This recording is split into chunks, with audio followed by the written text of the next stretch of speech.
It's the Orioles on Masson at Camden Yards in Baltimore. It's the Orioles and Minnesota Twins. Tonight it's Game 2 in this 4-game weekend series. And hi, everyone. I'm Jim Hunter. The Orioles got the opener in the series last night using a couple of home runs for a couple of big innings. Chris Davis hit a grand slam. Delman Young a 2-run shot. So 6 of the runs driven in on 2 swings in a 9-1 victory. So for the Orioles, really, it was more of the same. They tend to play for the big inning, and when the home runs come, the big innings tend to follow. Now, if you look at the season, the Orioles lead the major leagues in home runs. Not only lead the majors, they have 21 more than the second-place team with their 172. 47.9% of the runs come in via the home run. That is highest in the majors. And, of course, Nelson Cruz leading individually with 34. They are the only team in the majors to have 3 players with at least 20 home runs. Now, Mike, we understand the impact the home runs have on the Orioles scoring runs, but what about from the pitcher's perspective on the mound, the impact it may have in their demeanor as they take the mound to pitch? Well, I think there's definitely a subconscious effect. I mean, they feel good. They know this offense is going to produce runs, and at any time they can really explode like they did in last night's ball game. So I don't know that they rely on that. I think what it does, though, it forces them not to do things that they're not capable of. They stay within themselves. They execute their game plan, and they have been spot on. It is a relaxed pitching staff. They haven't had to overthrow. They trust their stuff right now. I think the fact that the Orioles hit home runs better than any team in Major League Baseball certainly helps, and I think also the fact that there's an incredible defense behind them certainly helps the pitchers execute more freely. Well, you know, there are some that feel that if you play for the big inning and they don't come, you're going to have a hard time winning, and that might be true, but with the Orioles, they get the big innings. Well, they sure do. I mean, too many guys. You said there's 3 guys with 20 home runs or more. Well, there's 7 guys in the lineup with 10 home runs or more, so it's a powerful lineup. Everybody can hurt you. All right, so tonight it's Game 2 here. The Orioles have their ace on the mound. It's the Orioles and the Minnesota Twins. We're coming back to Camden Yards. Lineups and first pitch are next.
Orioles Baseball on Masson is brought to you by Southwest Airlines. Find Southwest Airlines fares online only at southwest.com.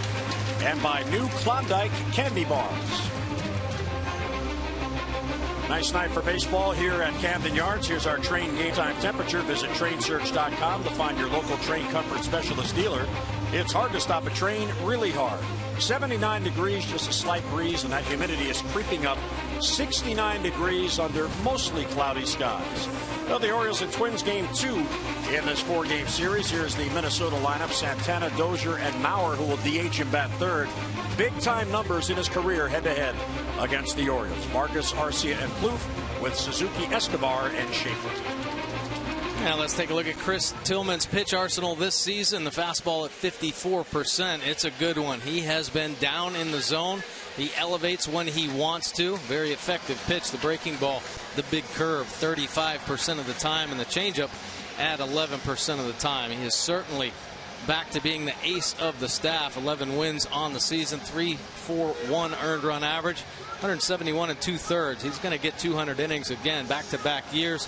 116 strikeouts, 56 walks. Opponents hitting .231 overall. Lefties at .240, righties at .220. But Chris Tillman has been on an absolute roll here in August, looking for his 5th win in the month of August. A 1.26 earned run average. He's given up just 5 runs in 35 2/3 innings of work on his game.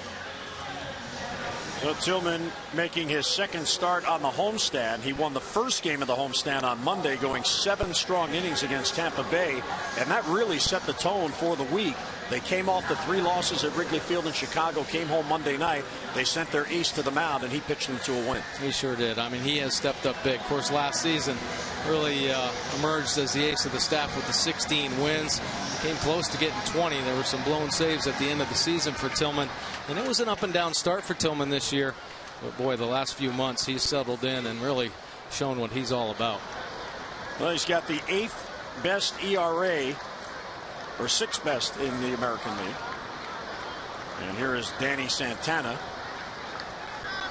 Santana switching to batting left in a 2-for-17 drought. And it's down to 1-0. We're underway at Camden Yards. Santana, a big part of this Minnesota Twins offense, who was really hot through the month of August. This rookie has been coming up with some big hits. He's going to be the future shortstop, they say. A shortstop in the minor leagues, very athletic, so they moved him to center field. Obviously, the bat plays and the speed plays as well. And there's a base hit to center field. Santana on with the leadoff single. So the speedster gets on for Minnesota. And let's take a look at the defense behind Chris Tillman. Brought to you by Chevrolet, Cruz, Jones, and Markakis in the outfield. Hardy and Scope once again up the middle. Paredes getting the start at third base with Steve Pearce on the shelf for a couple days. The Orioles hope. Chris Davis back at first base, and Nick Hundley, who has become Tillman's personal catcher here, 6 starts in a row. There's a look at Steve Pearce, and Paredes getting his first start with the Orioles. There's Brian Dozier, the number 2 batter. He can bunt, but he's unlikely to bunt. A high foul out of play. Of course, Dozier leading the Twins with 20 home runs in that number 2 spot. He's got an 8-game hitting streak going as he comes into tonight's game. He has emerged as a real big-time run producer at the top of this Minnesota lineup. Player they drafted and developed out of southern Mississippi.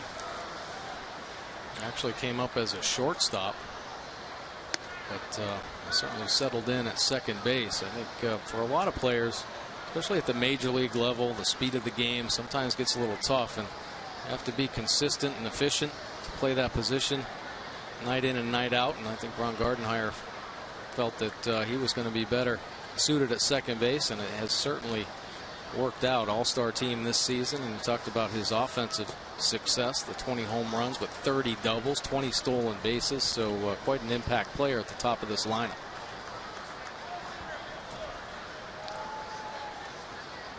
Chris Tillman falls behind 2-1. A couple of breaking balls missing after the foul. Chris has done a real good job in keeping runners off base, and that's the number 1 job of the pitcher. If they don't get on, they can't score. So a nice play there by Hundley. He's averaging, Mike, just 11 base runners per 9 innings. That's really outstanding this deep in the year. Well, it really is, and a lot of that has to do with him really cleaning up his delivery. There were some mechanical problems early on, and he just had a hard time repeating that delivery. And I think with the work of obviously Dave Wallace and Dom Chidi out in the bullpen, they've cleaned it up. Now Chris Tillman has become a great student of the game, so he knows what to look for And he's been right on. And you hear time and time after some of these recent starts him saying he's been able to repeat his delivery. And when you can do that, you have command of all of your pitches, and that's what he's shown. He's able to throw that curveball early and counts for strikes. The changeup has become really good off his fastball, and what we have seen more consistent here recently is him being able to drive that fastball downhill at the bottom of the zone. Santana runs, the pitch fouled back.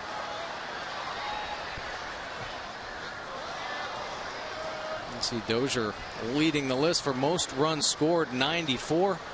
Mike Trout, a pretty explosive offensive player as well, 91 runs scored. Ian Kinsler, Cabrera, and Josh Donaldson on that list. But we talk about all the other numbers. Well, runs scored, probably the most important.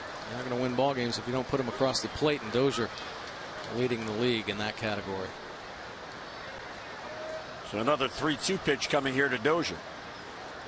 Santana runs, and it is taken low, ball 4. And Tillman loses on a single now walk. Minnesota has 2 on with none out.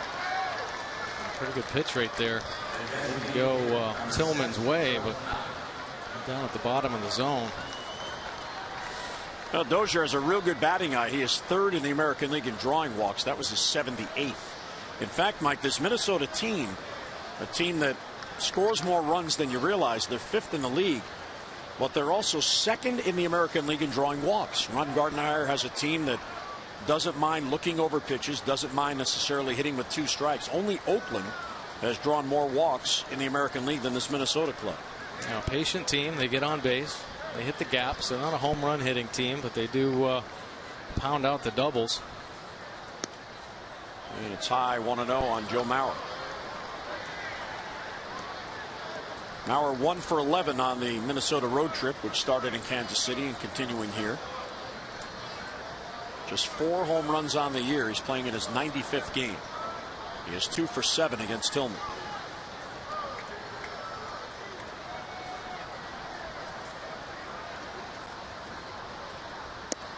And there's a strike, fastball right there. And we talk about all of Tillman's success here over the past few months, and of course certainly August being a great month, but this team he's facing tonight has given him problems in his career. He's yet to come away with a victory and a 6.06 earned run average in 4 career starts. So this is going to be a little hurdle for Chris Tillman and his confidence, just having success against this team. Hopefully he can stay true to form as he has been through the month.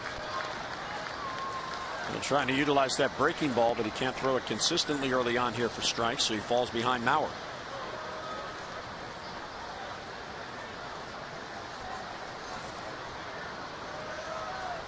Kind of amazing how for a team that is 21 games above 500 and has had so much success lately with the pitching, how first innings have been difficult.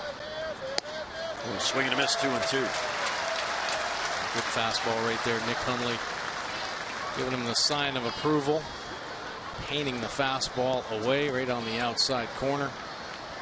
Good pitch. Back in the count. You've seen 19 runs allowed in first innings of games for Chris, which means only 9 times he did not allow a run in a first inning. Well, it's always a battle. The sooner you can find that good rhythm in a ball game, obviously the better.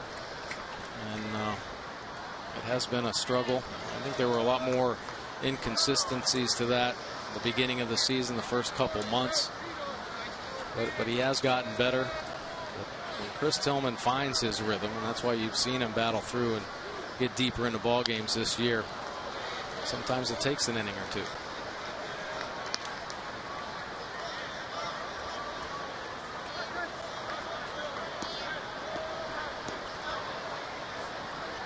Joe Mauer now the face of this franchise in his 11th season. Santana at second, Dozier at first. 3 batting titles in his career. He was the AL MVP in 2009. 2-2 on him. He fouled back, so he fights it off to stay alive. And this is something that has plagued Tillman on the year. Foul balls. Yeah. Prolonging at bats. It really does. His last start, he was very efficient. Another strong outing, but here you see the pitch count getting up. Nissan Pitch Track Joe Mauer making him work. See Tillman trying to work the outside corner to start and try to finish him off there in. He was able to get the bat on it, foul it off, and keep it alive. Weekly hit foul. He stays alive. That was the 7th pitch to Mauer in this at bat. Good breaking ball, his best breaking ball here in the first inning. 17 pitches already. Chris Tillman, we've seen him come up with the big pitch, hit the ground ball. There's the great defense behind them, and he can roll up double plays as well as anybody in the game.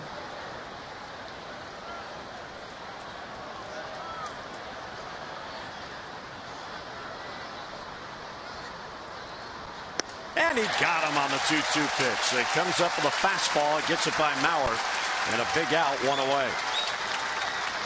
Exploding fastball trick after that breaking ball. Dots 191 up and away. There is good life through the zone. Mauer, a good hitter, gets beat on the high fastball from Tillman. Here's the rookie Kenneth Vargas. Came up this month, 310, 4 home runs and 24 RBIs. Well, first and second now with 1 down. And inside for ball 1.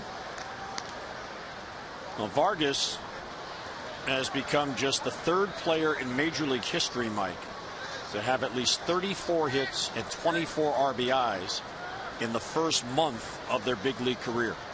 The other 2 are Joe DiMaggio and Albert Pujols. Wow, that's some good company there. Check swing and it's high. Yeah, there's a lot of positive talk going around the Twins country about this young hitter. Great power. We're comparing him to David Ortiz. Of course, Ortiz once a Minnesota Twin and became legendary when he went over to the Boston Red Sox, but same kind of build. He's a big guy. A very similar swing. Bounce to first. Glove by Davis. He'll take the sure out at first. The other runners advance, but now 2 outs in the inning. Santana to third and Brian Dozier to second. Well, Mike told you about Chris Tillman, 4-0 and 5 starts in August. Lowest ERAs in August for Oriole pitchers since 1954. And Tillman right there, 5th. Milt Pappas, Mike Messina, Jim Palmer. And that 1.26 ERA, Mike, in August is the lowest in all of Major League Baseball for the month. Yeah, pretty impressive stuff from Tillman. And, you know, I mentioned earlier just the 5 runs given up in 35 2/3 innings of work. But Buck Showalter might be onto something here. Nick Hundley has become, it seems like, Chris Tillman's personal catcher. Last 6 starts, Hundley's caught him. He's had an unbelievable month. He's had great numbers when he throws to Hundley. Arcia to center field. This will get Tillman out of it. Adam Jones waits, and he makes the catch for the out. So a single, a walk with 2 men left. We'll head to the bottom of the first. Minnesota nothing, and here come the Birds.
Bottom of the first. Orioles starting lineup brought to you by Southwest Airlines. Find Southwest Airlines fares online only at southwest.com. Markakis, Young, and Jones with Cruz in the cleanup spot. Davis, Hardy, and Paredes. Paredes last night made his O's debut. Came in for Steve Pearce. Got a base hit, a walk, and scored a run.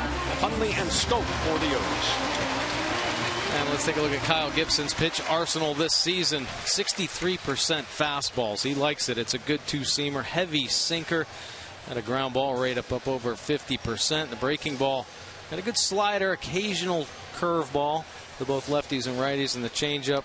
Just a little geared down version of his sinker. 25 starts this season, 11 wins, 10 losses, 4.31 earned run average. Opponents hitting .255 overall off Gibson. And first ball swinging is Markakis. There's a ground ball to second. Dozier to first. One pitch, one down as Markakis is retired. Well, let's take a look at the Twins defense behind Gibson. Schaefer lucky to be in this ball game after a severe collision with the left field wall last night, trying to rob Delman Young's home run. Santana and Arcia will join him. Escobar and Dozier up the middle. Plouffe and Vargas on the corners, and the veteran catcher Suzuki back behind the plate. Delman Young takes low and away. With Steve Pearce not playing, Delman moves into the number 2 spot. He is DHing again tonight. Last night 1 for 4 with the 2-run home run, which Ron Gardenhire is still upset about, that the umpires did not reverse that to a double. As in his mind, the fan who caught that ball clearly reached out over the wall, which you're not supposed to do. Right. And the umpires in New York, whatever they were watching, did not agree, so they let the home run stand. But Gardenhire was pretty upset after the game about that. Yeah, he was. Well, Delman Young, take a look at his power zone. He got one in the power zone last night. Pretty good coverage down in, up and away. Now, Kyle Gibson, he is a sinker baller. He gets ground ball after ground ball after ground ball, and one batter into the game, he already has one. So just 9 home runs allowed in his first 25 starts. Yeah, young pitcher. He's had an up and down season. 11 wins, a good number. But it's one of those things, just trusting yourself as a young pitcher, trusting the stuff that you have. Talk about his ground ball percentage, very high, and probably could win ball games with just that one pitch. There have been times this season where he's thrown that sinker ball and it's gotten hit, and he loses his confidence. He tries to do a little bit too much. Take a look at Delman Young this season versus right-handed pitching. Incredible numbers, 315, the 5 home runs, 17 RBI. Now, when Delman Young was brought in, he was looking to bolster against the left-handed pitchers because he's over 300 in his career. Well, he got one out over the plate on a 3-2 pitch, and he rips it to center field for a 1-out single. And the Orioles get a runner on with 1 down. Well, the game plan has to be get the sinker elevated. Delman Young does. And he gets on and smacks it back through the middle. Let's take a look at Gibson's delivery. He's a big kid, 6'6". A lot of times hard to control a big body and have a consistent delivery, but that looks pretty good. Long arms and legs coming out there, and there goes the bullet back through the middle. Well, in his last 2 starts, Gibson has allowed 10 earned runs in 10 innings. And he'll face Adam Jones with 1 on and 1 out.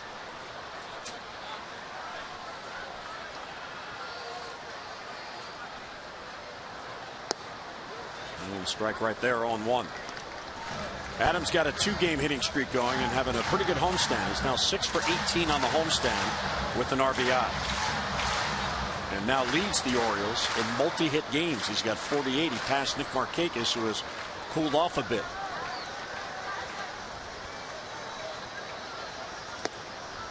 And a good take, 1-1 to count. Adam Jones certainly heating up. But we were talking about coming into this series, the Orioles facing pitchers they hadn't faced before. And of course, in last night's ball game, they had to face Trevor May, and they're a 500 club coming in, and they were able to put some big numbers up in yesterday's ball game. Well, here once again, they're facing a pitcher they haven't faced before.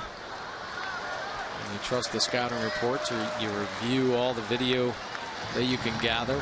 And Gibson certainly does have a collection of videos out there now. He came up last season, made 10 starts at the end of the year for the Twins, and then of course hasn't missed a start this year. So a lot of things to look at. Falls behind Jones 2-1. And that gets past Suzuki. That will enable Delvin Young to get to second base. So a runner in scoring position with one down. And here he just overthrows this sinker. Something that's what can happen when you have this type of lineup. I mean, there is danger all the way through. And when we're talking about the Orioles pitchers, not trying to do more than they're capable of. When you have a young pitcher going against this lineup, at times you're going to see pitches like that because they feel like they have to do more than what they have. Spiked pitches, and sometimes they get into problems as well. You overthrow and that front shoulder flies open, leave some balls up in the zone. That's when you get hurt. They came in off speed and Adams swings through it. 3-2 the count. Well, primarily sinker slider to the right-handers, and here's a pretty good slider there. Good finish on the end, right at the bottom of the zone. 82 miles an hour. That fastball 89 to 93, so he can get it up there all right. Low 90s. Back-to-back 3-2 counts. And he walked it. And Adam Jones walks for the 18th time this year. A couple times this week. In fact, in August, he's become a walk machine. Well, for him.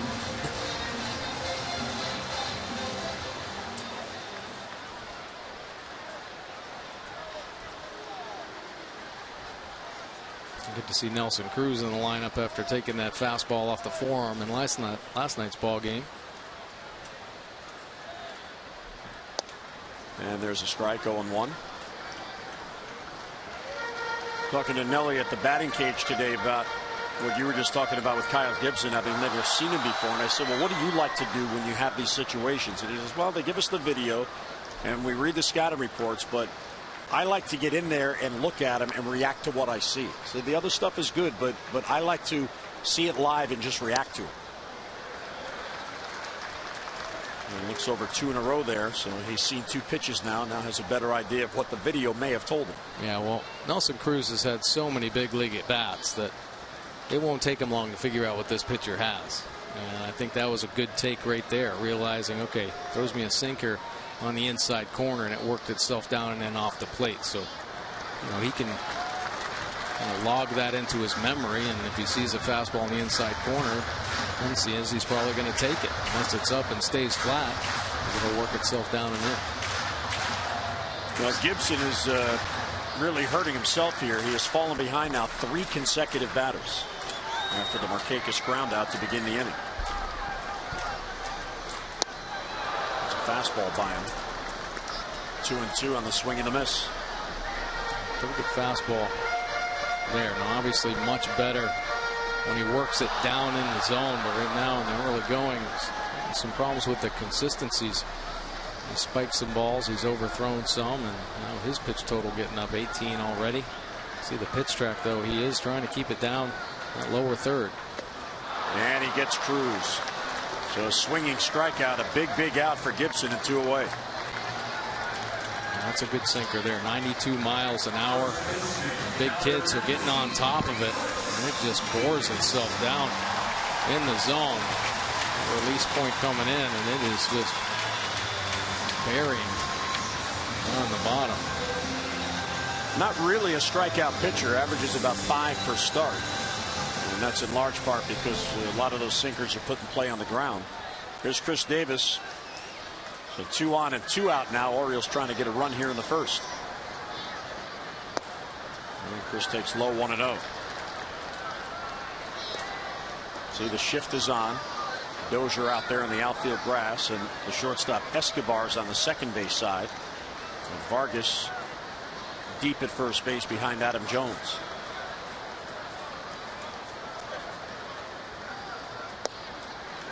Ball 2. Chris Davis, 24 home runs on the season. Well, he got his 24th on his 4th career grand slam in last night's ball game. Trevor May having a rough inning. Chris Davis putting the cherry on top. The grand salami. He is 3 for 15 on the homestand, and all 3 hits are home runs. And another positive for Chris, Mike, is that he has an RBI in 3 consecutive games, and he has RBIs in 4 of the 5 games played on the homestand. So you're looking for that consistency. He has been a run producer, but not a consistent run producer like he was last year, and the Orioles are hoping that turns around heading into the final month.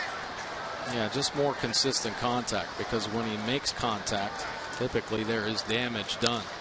Ground ball into the shift. There's Dozier, and he'll get it to first, so Gibson gets out of it. So just like Tillman, 2 on but 2 left. We'll head to the second at Camden Yards. No score.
One to look forward to Miller time later in tonight's game, brought to you by Miller Lite.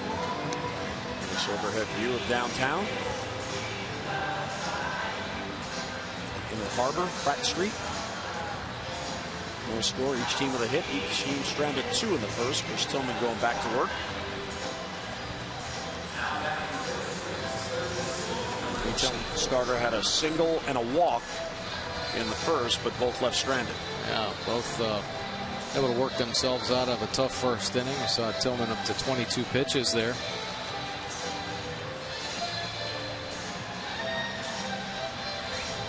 Here's Trevor Plouffe, who hit a solo home run last night for the only Minnesota run, and it was a significant home run. It was the 10,000th home run in franchise history for the Washington Senators / Minnesota Twins. And they became the last of the original 16 franchises to reach 10,000 home runs. In large part, we're told, because the Senators' old stadium in Washington, the dimensions were so big at Griffith Stadium that they simply couldn't hit home runs. It was too far. So here in 2014, after leaving Washington and going to Minnesota, they have joined the group of 10,000 home runs. High pop, shallow right. Scope is out. He calls everybody off. And he's got it for the out. And one away here in the Minnesota second. Well, fans, tomorrow come on out and celebrate the holiday weekend with your family here at Oriole Park. All the kids 14 and under will receive a Manny Machado orange replica Orioles jersey. Plus, all kids get to wear their new gear while they run the bases after the game at 1:35. So create some new Birdland memories here as the Orioles battle down the wire for the division crown. For tickets, just get online at Orioles.com. Call 888-848-BIRD. And for a complete promotional schedule, visit Orioles.com/promotions. Kurt Suzuki takes ball 1. Kurt did not play last night. Minnesota got here very early Friday morning after that late game Thursday night in Kansas City. So he was given the night off. He signed an extension to stay in Minnesota. Fastball right there for a strike, 1-1.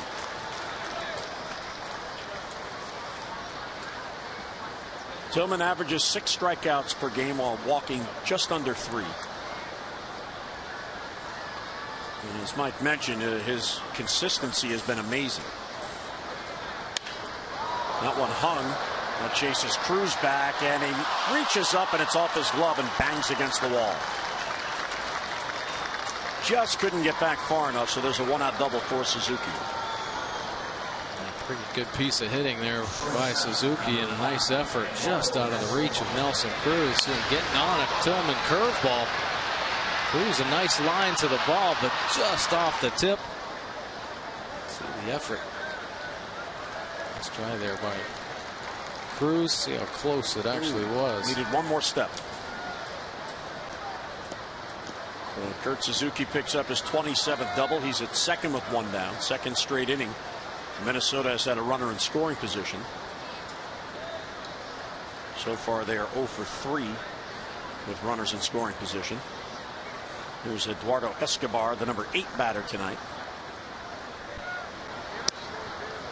And he'll look over a strike. Escobar is in a 0 for 19 drought. Not the guy you want up there in this situation.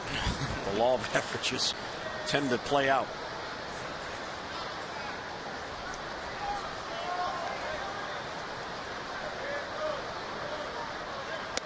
Escobar is just 25. He's out of Venezuela.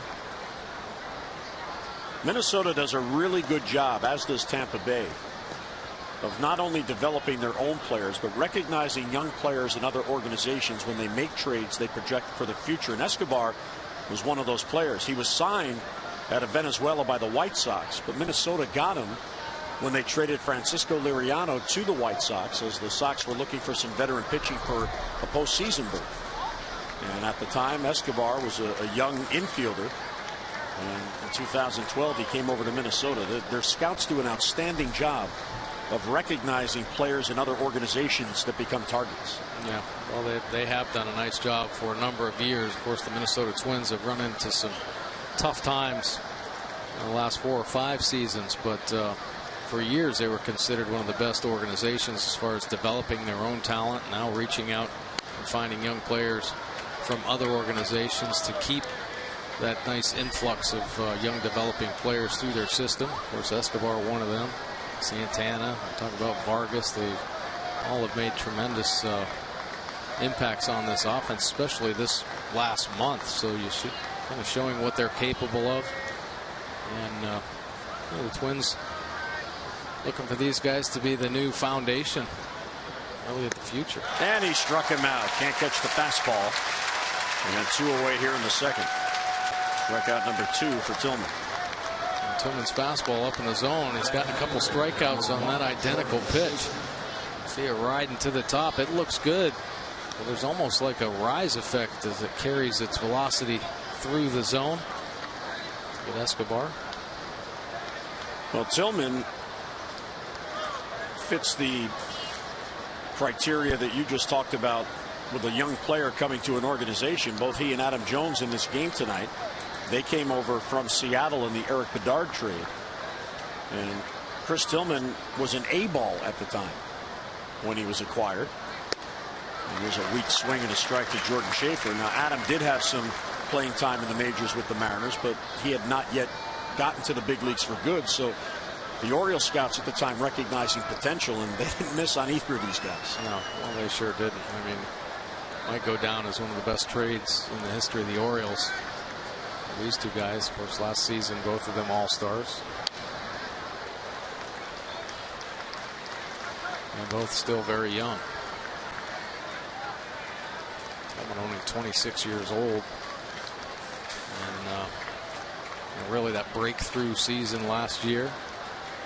And another great year this season. And leading the starters in so many categories: innings pitched, strikeouts, lowest opponent batting average, run average. 0-2 on Schaefer, and the fastball's high. He doesn't chase. And Minnesota so far now 0 for 4 with runners in scoring position, as Tillman has been able to keep this game scoreless. Schaefer's got a 9-game hitting streak. He's really doing a good job since they got him on a waiver claim from Atlanta. He really struggled with the Braves this year, batting just .163.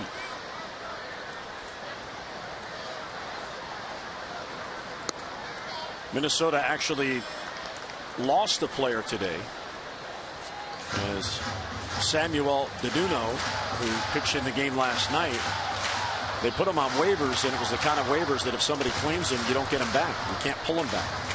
And he was picked by the Houston Astros, so he's on his way to meet his new team.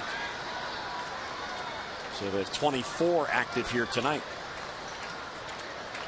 And the 2-2 is called strike three. A breaking ball bends down on the corner. Well, Schaefer couldn't have been looking for that. He looks it over for strike three, and Tillman gets out of it. So one out, double, a man left. We're led to the bottom of the second at Camden Yards. O's and Twins, no score.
$100 for being selected, and we'll win $500 more for every Orioles home run hit in the game tonight.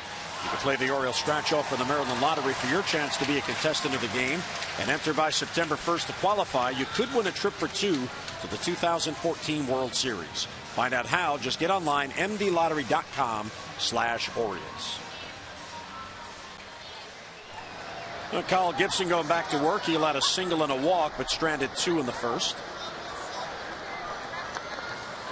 Out of Greenfield, Indiana. J.J. Hardy takes a strike. Paredes and Hundley will follow. J.J.'s hitting two in a row, and he's having a pretty good homestand. 5 for 17 with a home run.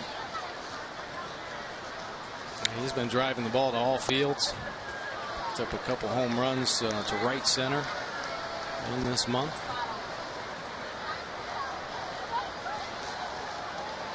Still playing the great defense. Gibson gets ahead 0-2 and overthrows down and away. Kyle Gibson went to the University of Missouri, and Minnesota made him a first-round draft pick in 2009. Made his major league debut, as Mike mentioned, last year. Now a regular member of this rotation.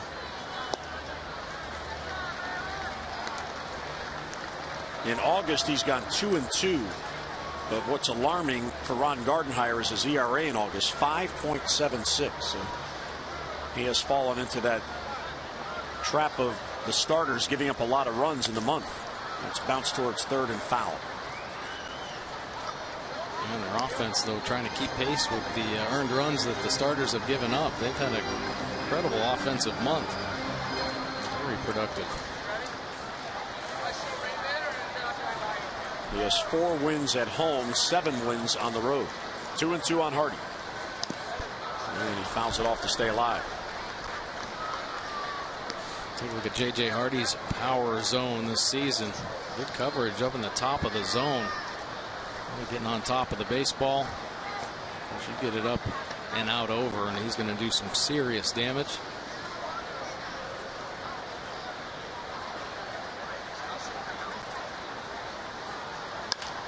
Chop to third. Big bounce there to Trevor Plouffe. And he throws across to get Hardy for the out. One away in the Orioles' second. Fans, the special 1994 jerseys and hats that the Orioles wore last Sunday as part of Wrigley Field's year-long centennial celebration have now been autographed, authenticated, and placed for auction at Orioles.com/auction. All the proceeds benefit the Baltimore Orioles Charitable Foundation. Don't miss your chance to own a piece of Orioles history. The bidding closes tomorrow night at midnight. So place your bid now at Orioles.com/auction. Hardy retired as Jimmy Paredes, and he'll take ball one. Paredes got here just in time. They called him up just in case, and then just in case happened. Steve Pearce had to leave the game. Swept to second base. Right there is Dozier, and 2 quick outs. So already in this game, 4 ground ball outs out of the 5 outs. Certainly see why he can be so effective. He creates that big angle, being so tall, and just gets on the side of the baseball and gets some good sink down in the bottom of the zone. That was a nice little changeup right there. Get Paredes to roll over on.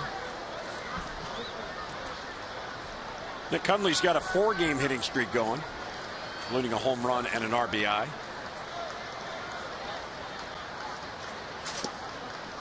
Ball one outside. Orioles 77 and 56.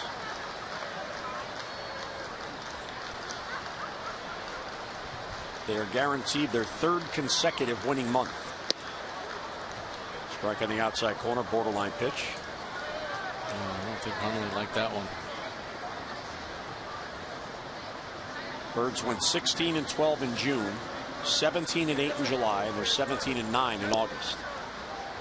So a win today or tomorrow will give them their 18th win, so that would be the most they had won in any month on the year. You know, they went about it this year. Of course, you never know how it's going to play out. And the 1-2 pitch, and he got him. You hold your own early, and then you take off, and that's exactly what they did. Birds go 3 up, 3 down. We'll head to the 3rd. No score.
Full or partial season plan, including the convenient and affordable 13-game plan, and you'll be guaranteed an opportunity to buy 2014 postseason tickets before the general public. So don't miss out. For all the details, get online, Orioles.com/postseason, or call 888-848-BIRD. Of course, the pennant chase is heating up. Orioles have a chance to gain a game on the Yankees. Toronto shut out the Yankees 2-0.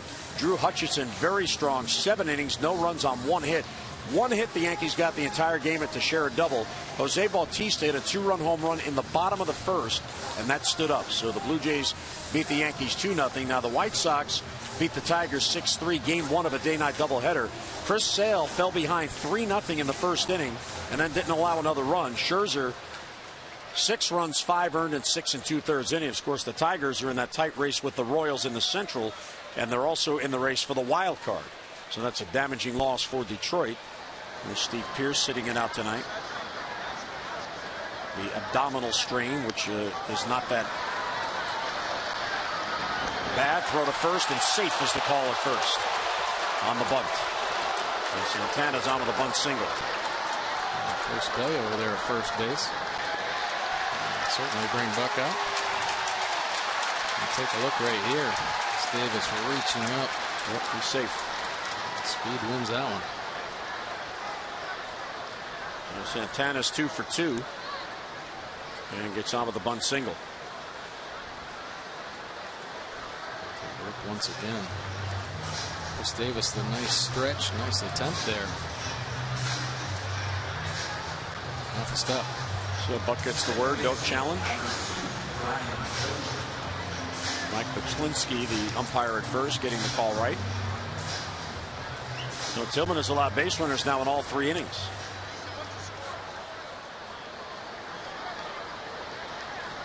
Brian Dozier walked his first at bat. Dangerous hitter. For the first time in his career, he is a 20-20 batter. 20 home runs and 20 stolen bases. Quick throw to first. Santana diving back. It's tough to run on Tillman. There have been only 2 attempts, 1 steal, 1 caught stealing. Yeah, pretty impressive for a big guy. He knows how to control a running game. Has a quick slide step. He can vary his holds at times.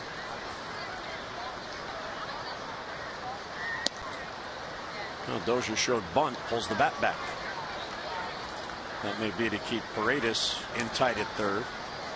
He does have a couple of sacks on the year, but again, when you're leading the team in home runs, where with 1 swing you get 2 runs, not really expecting Ron Gardenhire to bunt here. No.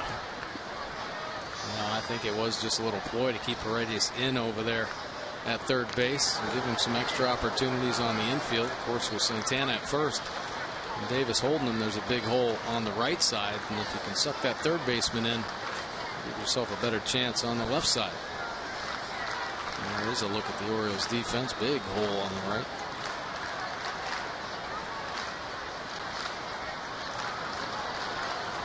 Now Santana has the move measured exactly. He has to dive back to get in, but he's able to get back in. He's been caught just 3 times, 12 stolen bases. Hundley has caught just 18% of potential base stealers in his time with the Orioles. And that's a long lead, stretching it out. He's running, swing and a miss, double pump, throw to second, the tag. He is out at second base. What a tag by Scope. And what a throw after a double pump by Hundley. And Jonathan Scope continues to improve. Here a little double clutch from Hundley, but Jonathan Scope, he holds his ground.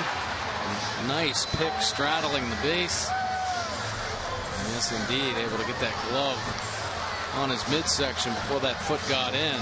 You're not going to move Jonathan Scope off second base. He has some tree trunks for legs. Big body, all straddled out there. Great position. Got to be fearless making plays like that. Scope was. Nice job. That eliminates the base runner. Curveball outside. 2-1 on Dozier. So Hundley comes up with a big throw. That is only the 4th he has caught. And helped out on that tag by Scope. But what a throw after the double clutch.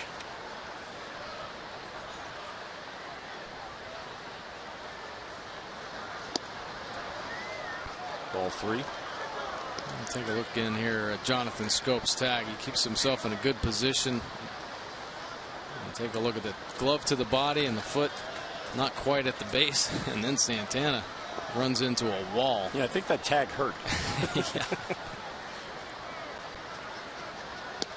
And a walk. So twice tonight Brian Dozier has drawn a walk. So now a 1-out base runner. Fans, time to text Masson's word of the day, which today is zinger, to 29292 for your chance to win a signed Chris Davis bat. And stay tuned all week long for more chances to win. A zinger. What is a zinger? I don't know in baseball terms. I don't know. I mean, you played. You should. I know. I know. I think I might know what a zinger was. I know what a dinger is. Oh yeah, you hit a lot of those. Here's Mauer. He shows bunt, trying to bunt against the shift, and he'll take high. The first three batters in this inning have either bunted or shown bunt.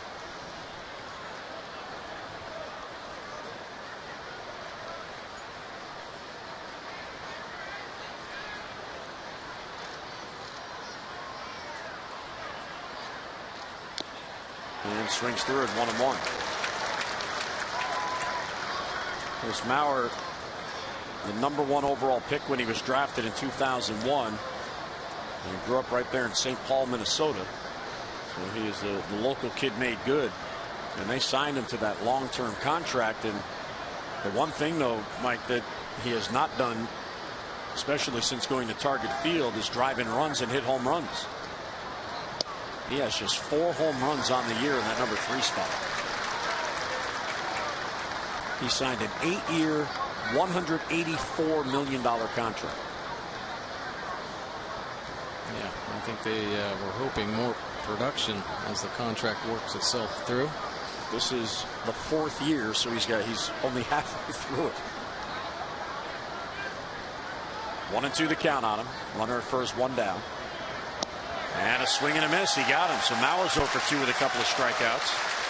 And Tillman now has 4, 2 men down. Well, he struck him out on a fastball up and away here, just challenging right down the middle. 93 miles an hour. And Hundley setting up away, but still able to beat him with the cheese.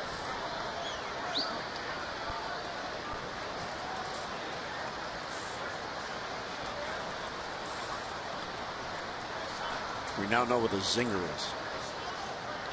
Care to take a guess? I found out what a zinger is too. Oh, you did? I did. Okay. I thought that was a private conversation, so I could scoop you. I was waiting for a zinger and then say, wow, that was a zinger. So I guess we should. We'll wait. Okay, we'll wait. We'll wait for a zinger. 1-0 on Vargas. And he swings through it, 1-1. A switch hitting David Ortiz. That's what they like about Vargas. He's 24 years old. 6 seasons in the minors, 381 games. And this year played 97 games for AA New Britain before being called up. Made his major league debut on August the 1st. Ground ball towards the middle. He hit it against the shift. Dozier's going to fly to third. So Minnesota will have first and third and 2 men down. And pretty good base running there by Dozier. Not many guys will test Adam Jones out in center field, but that pace of the base hit, he finds a big hole and it isn't really scorched through there, just kind of rolling and dies in the outfield grass. And Dozier, the play's right in front of him. He recognizes that Adam Jones isn't going to get there in time, so hustles on into third base.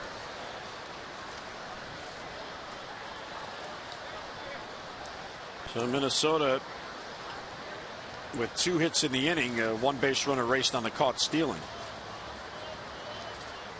So 4 hits and 2 walks, already 6 base runners in this game.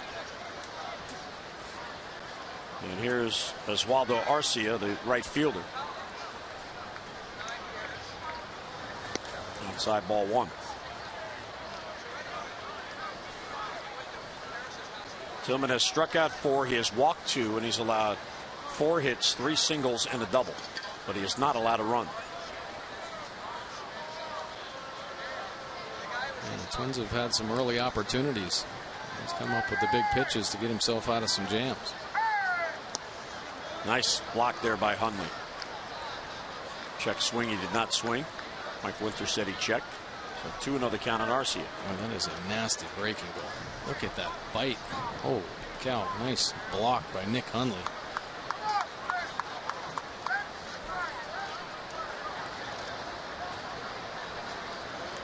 Marcy had a tough night last night, 3 punch-outs, and they were all on high fastballs. Batting here against the shift, you see Hardy on the second base side of the bag. Upstairs, ball 3.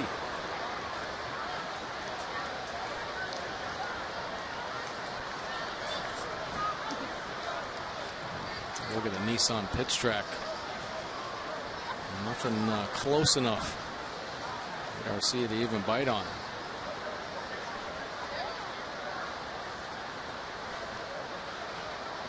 Will he get the green light?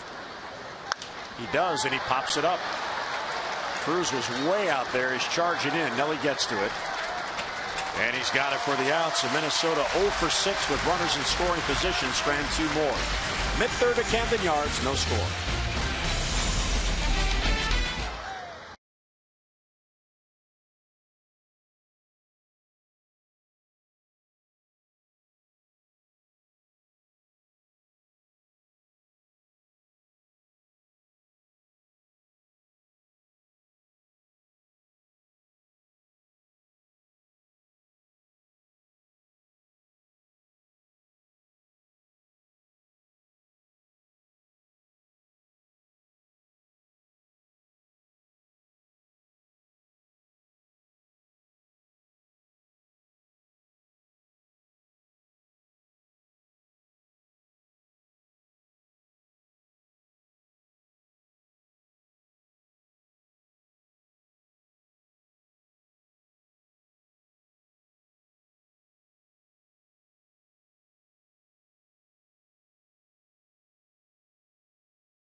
Madison is brought to you by Southwest Airlines. Find Southwest Airlines fares online only at southwest.com. And by Luna. For beautiful new carpet, hardwood, and laminate, call 877-241-LUNA. Lovely night downtown. Humidity creeped up a little bit. Get that late summer burst of heat coming in, I think. Really? I think so. It's going to get hot in September? Yes, I bet. You'll see. There's Jonathan Scope down and away. Got an incredible summer. It's been great. I think we've had the air conditioning off more than we've had it on. Yeah. Scope, Markakis, and Young in this scoreless game. And there's ball 2 outside. Jonathan's got a 2-game hitting streak going, and he's had a real good homestand. 6 for 18 with a couple of RBIs. And there's a base hit. So Scope extends it to 3 straight games, and Mike, there's that same swing that he worked on with Jim Presley that is now paying consistent dividends for him in results. Well, getting the 2-seam fastball, the sinker up, and knows what to do with it. Good bat path, keeps it flat, takes it back through the middle. It wasn't whistling back through there. Got enough of it. Good approach.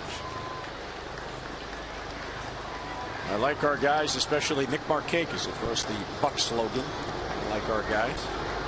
Nick grounded out his first at bat. Saw 1 pitch. And he'll take a strike.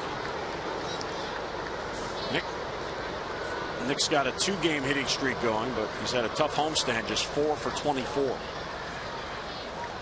He loves hitting against the Twins, though. See that 14-game hit streak against the Twins, 450, 6 doubles.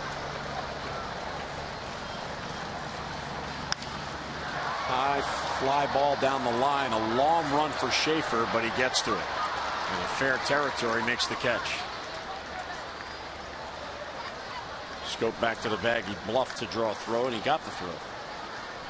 Markakis 0 for 2. The Orioles have done really well. Tag, recognize the fly ball. It's going to be caught. We've seen him tag from first, advance into second base. That's what Scope did right there. Put a little pressure on the defense. The ball actually almost got away from Dozier when it came back in the infield.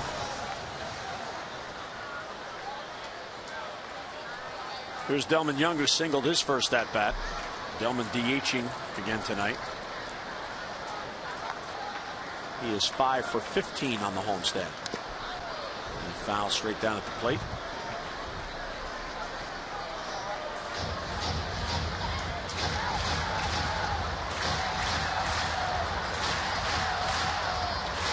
Delman has 3 home runs, 11 RBIs in the month of August.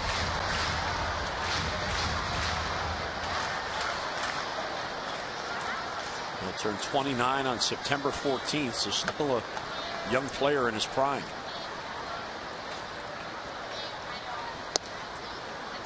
And a good take, 1-1.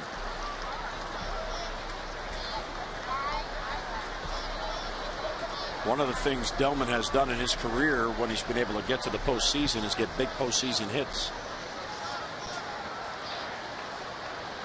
The Orioles hope that will repeat itself this year as he takes ball 2. When the Orioles went and got Delman Young, certainly looking to try to get some thump against the left-handed pitchers. It's over 300 in his career. But this season, Buck Showalter's enjoyed watching him rake the righties as well. You're looking for a fastball in 2-1, didn't get it. Pretty good breaking ball here. He has thrown some good sliders. Going back to that spot, down and away. Getting a little bit big on that one. Take a look at the pitch track. See what they're trying to do. Keep it down on that outer third. Rip but foul.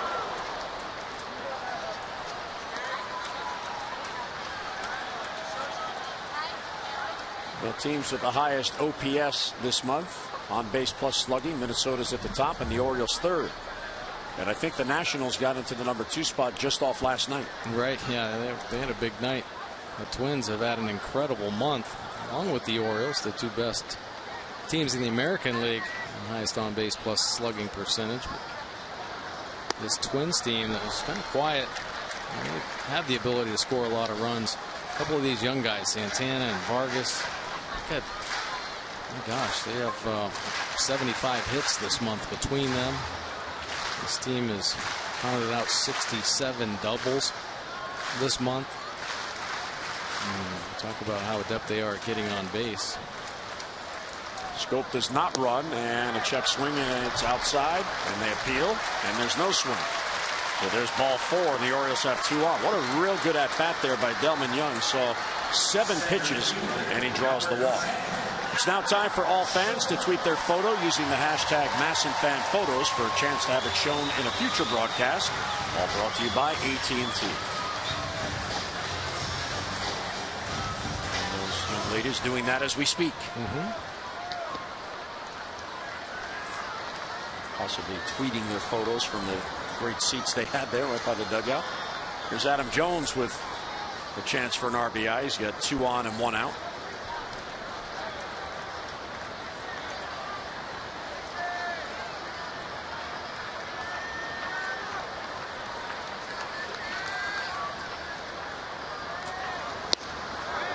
Too far as that pitch dipped and darted down and in. And that's pretty nasty sinker. We talked about that. The strength of him, probably the arm side run he gets on the sinker, and keeps it on the inside corner. And 92 miles an hour right there, and it was just boring in on Adam Jones. Looks good out in front of the plate. And recognizing that late bite at the end, is unable to hold up. Holds off there, 1-1 the count. The Twins 0 for 6 with runners in scoring position. Orioles 0 for 2. What about the Twins and their OPS? They're even the runners in scoring position number up dramatically this month. 288 with runners in scoring position, but Tillman able to shut them down in their opportunities in this ball game. Fouled off. 1-2 on Jones. Gibson in his brief career 2-5 against AL East opponents, and his ERA 6.75. This is the first time he has ever faced the Orioles. He did not pitch in that 3-game series in Minnesota in May. He's ahead of Jones 1-2 with 2 on and 1 out.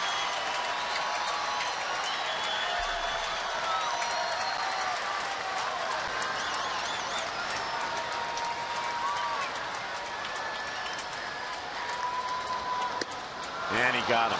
Badly fooled on that pitch, and a weak swing for strike 3. The fastball starting on the inside corner and just taking off. That movement. Riding in and under the hands of Adam Jones. Just commits a little bit too early. And gets tied up. Strikeout number 3 for Gibson, a big one. Now takes a 2-out base hit. Here's Nelson Cruz, who struck out his first at bat.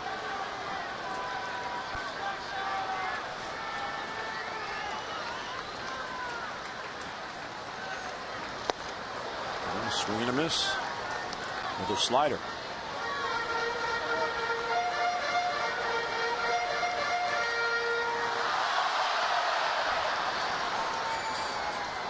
Cruz was wearing a bandage on his forearm during batting practice, where he was hit by the pitch last night. He said it feels fine today, but they still had it covered during BP. Doesn't appear to have it on now. He's got that elbow pad on. Well, he got the elbow pad last night. That one got him no part of the elbow pad. It got him right on that forearm. It's a little scary here, you know. A team that looks like they're headed to the postseason, and some of your big boppers. Adam Jones got hit last night, and so did Nelson Cruz. 0-2, 2 on and 2 out. Upstairs with a fastball.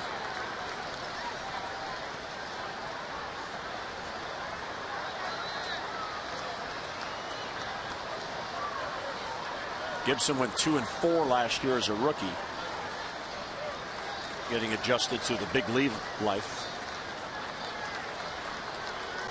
And he is 11-10 this year. And that one all the way past Suzuki. The runners will advance. The second wild pitch in this game, and the 10th now on the year for Gibson. It just takes off. This almost looks like it cut on the wrong side of the baseball. Suzuki reaching out there. He's setting up away, but my gosh, that was almost outside the other batter's box. He's trying a little too hard to make the perfect pitch. So Scope to third, Delman Young to second with 2 down. And the Orioles get a big 2-out base hit from Nelson Cruz. Gibson stays from the stretch, 2-2 the count. And he got him. A swing and a miss. Came with a slider, and Cruz down on strikes. 0 for 2 with a couple of strikeouts. And the O's strand 2. We head to the 4th. No score.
again. Scotty McGregor spent his entire major league career in Baltimore, 13 seasons.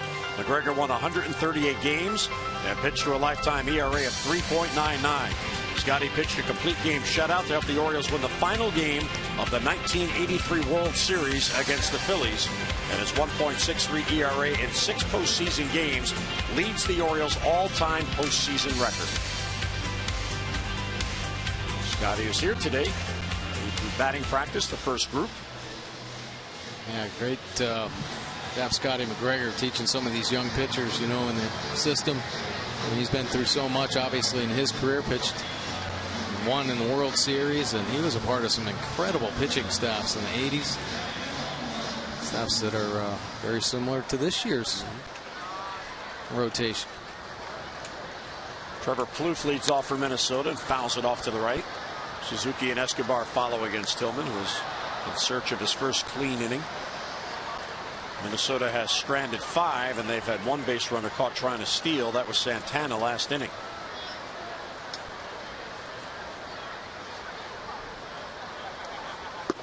Fastball bounces past Hundley, 1-1. Now, Tillman's ERA at home is 2.54. His ERA on the road, 4.34.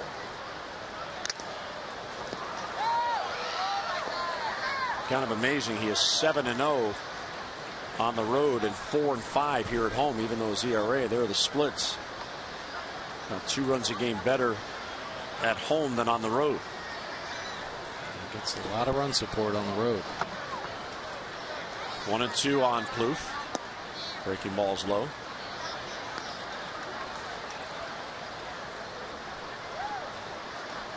Plouffe 2 for his last 14.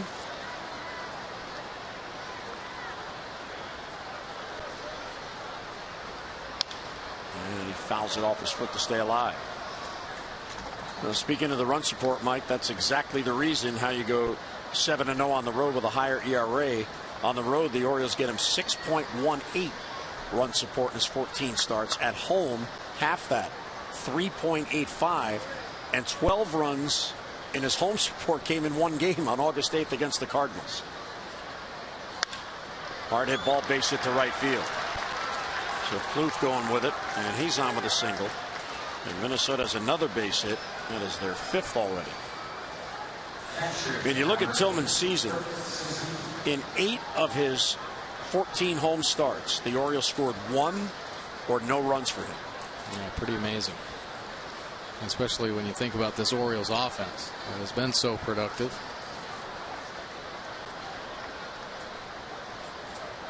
And so many of those home starts, though, obviously with that low earned run average, he's given his team an opportunity to win all those ball games.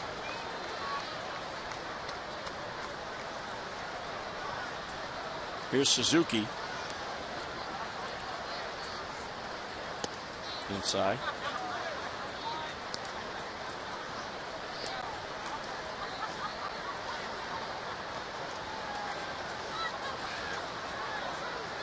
This is the 16th batter that Tillman is facing, and it's the 12th he is facing from the stretch. 3 of the 4 innings the leadoff man has been on for Minnesota.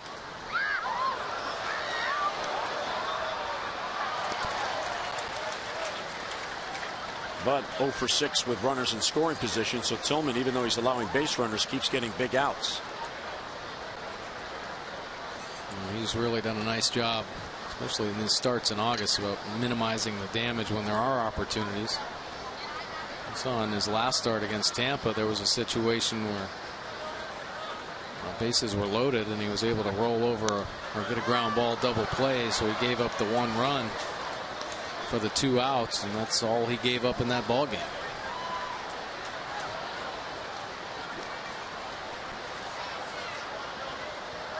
He is 43-30 in his big league career with the O's.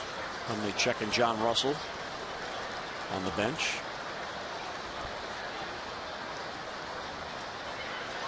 One and two the count on Suzuki. And he fights it off to stay alive. That's a good fastball, 93 miles an hour on the outside corner. Suzuki keeping that swing short to keep the at bat alive. You see the pitch track. That fourth pitch just painted out there with good velocity.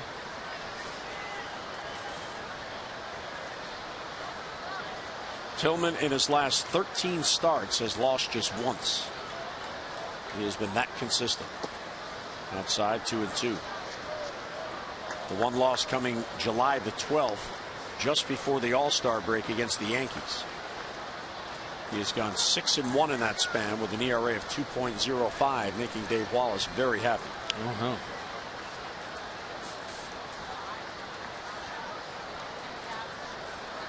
His staff is really, I don't know, it's all about passing the baton, it seems, this year. Double play ball. Hardy, scope, bobbles it, and out at second base. He dropped it on the transfer.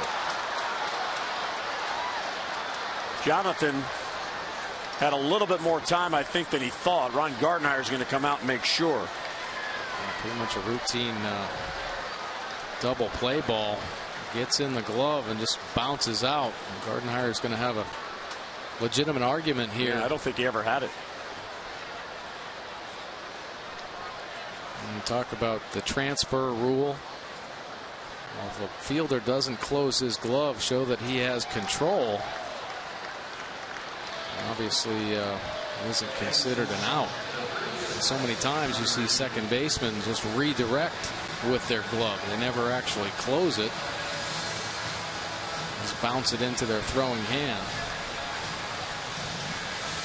So this is a manager's challenge.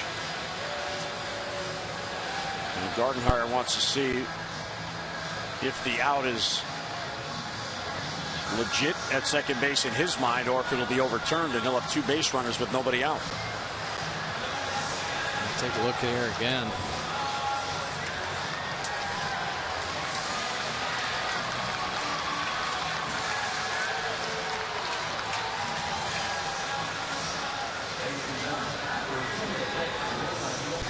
So that'll be a fielder's choice and an error on scope. And Plouffe goes back to second base.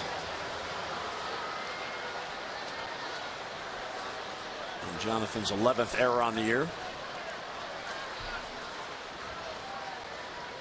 Well, this is tough on Chris Tillman. Makes the pitch.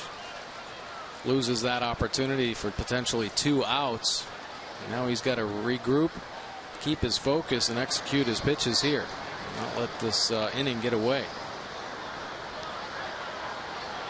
Escobar is a sacrifice candidate. He's got 3 on the year, and he's struggling at the plate at the moment. And he does square, and it's upstairs 1-0.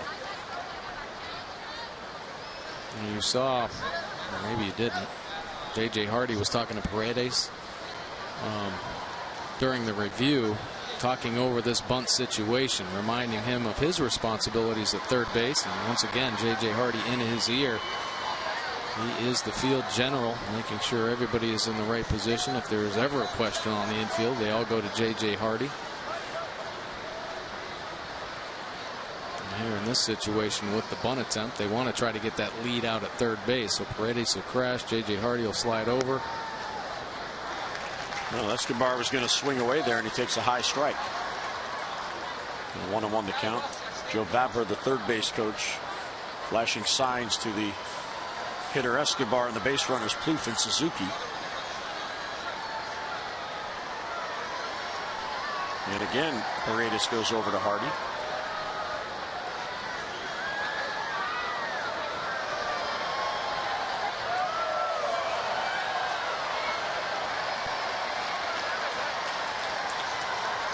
And he squares and bunts it foul. Good fastball that rode in on him. And so the Orioles changed up their bunt defense a couple times in this inning. And through the count. Of course, that strike where he didn't square around to show bunt. That's when the Orioles switched it back up. And now they're playing pretty much true, obviously, with the 2 strikes. 1-2 on Escobar. Struck out his first at bat. 1 of 4 Tillman strikeouts.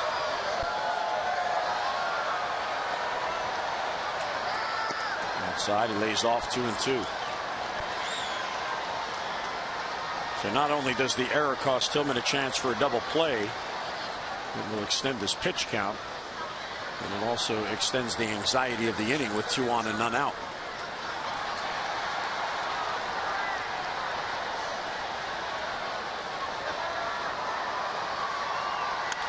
Ground ball towards the middle. Scope to Hardy out there. Back to first. Safe at first base. Nice effort there by Davis.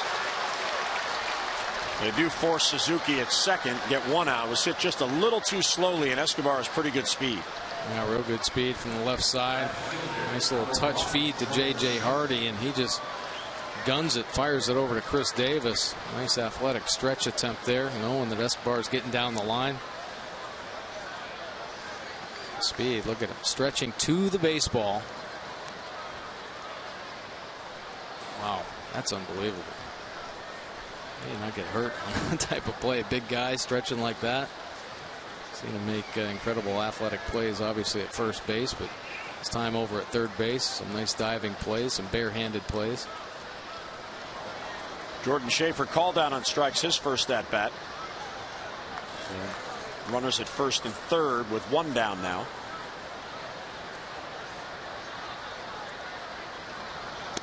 And a bunt attempt. And he missed it. It was a safety squeeze, unless Schaefer was just doing it on his own. Kloof looked a little bit surprised there. Now he's staring at the third base coach, Joe Vavra, to make sure if there is a play on, he knows what the play is. All right.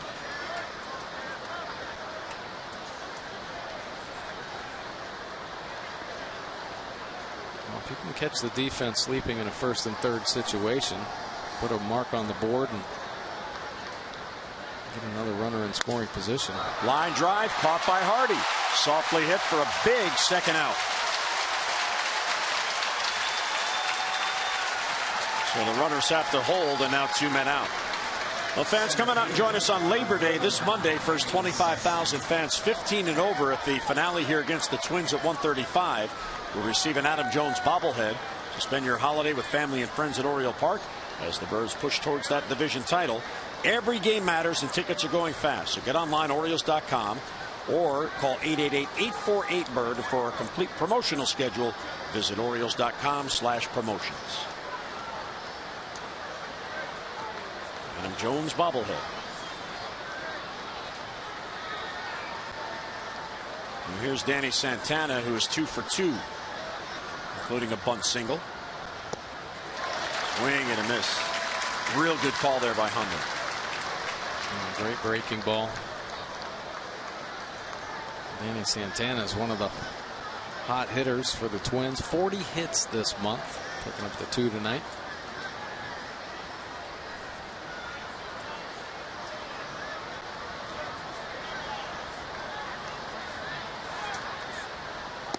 And then a swing and a miss. Came back with the same pitch. Why not? Well, good finish on both of those breaking balls from Chris Tillman. Kloof is at third. And Escobar is the runner at first. 2 down. The error has prolonged the inning. Tillman trying to pitch his way out of it.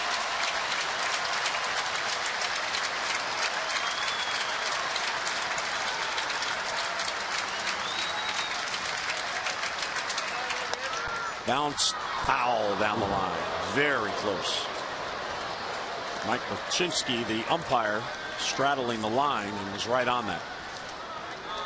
3 consecutive breaking balls, and this one left up in the zone, and Santana able to get the bat head to it. And let's take a look and see how close it was. Just hooks. Foul ground in front of first base.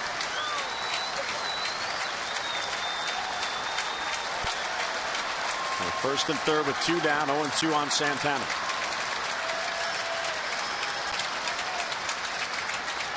And he struck him out with a high fastball. What a job by Tillman to get out of it. As Minnesota strands 2, the error does not come back to hurt Tillman, and we head to the bottom of the 4th.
Bank for the achiever in you, and by AT&T, mobilizing your world.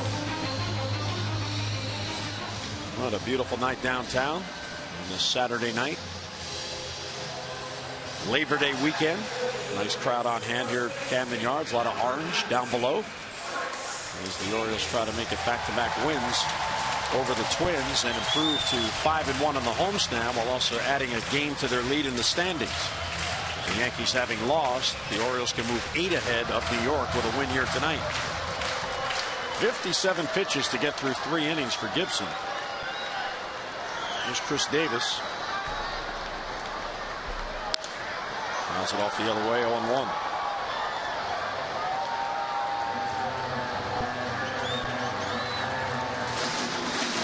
Davis, nice little number there. Last 8 games against the Twins. High batting average.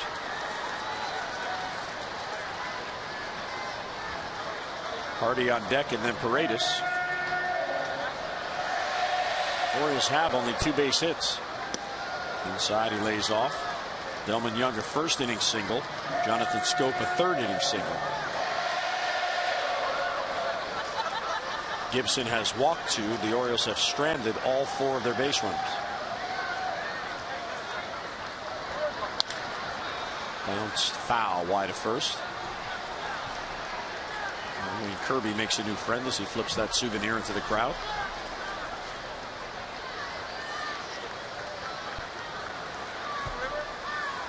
Yeah, he's saying he's got good hands.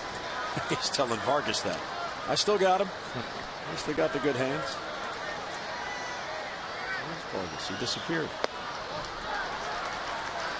A little low, 2-2.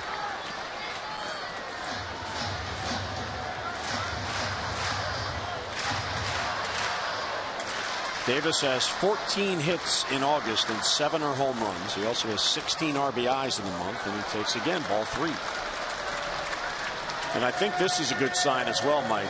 Talking about Chris trying to find that stroke and get back to the consistent run producer that he knows he can be.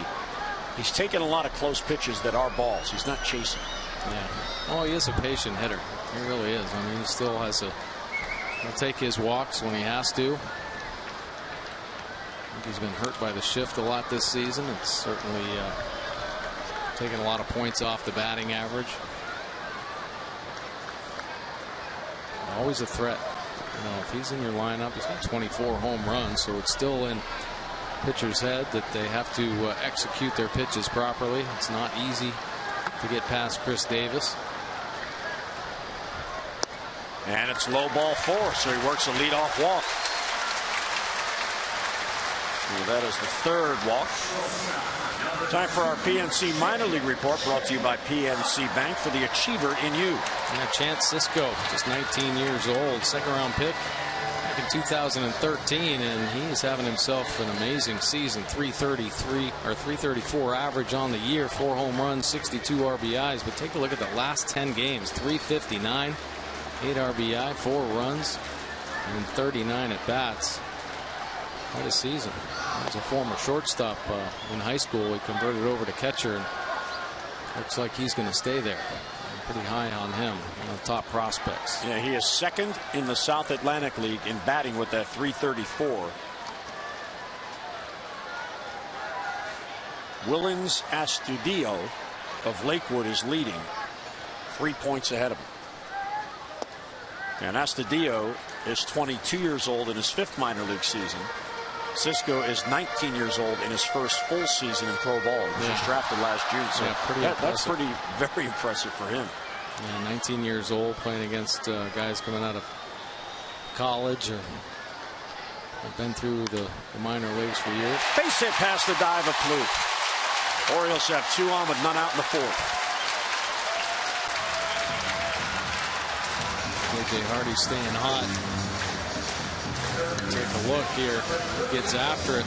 That sinker working itself down and in, but he gets the bat head to it and shoots it by Plouffe. Orioles threatening now with no outs.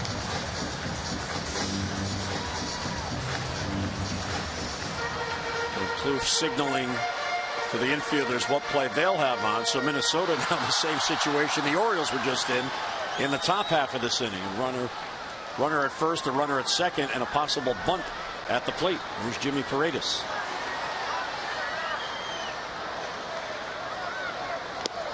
And he's going to swing, and he takes outside.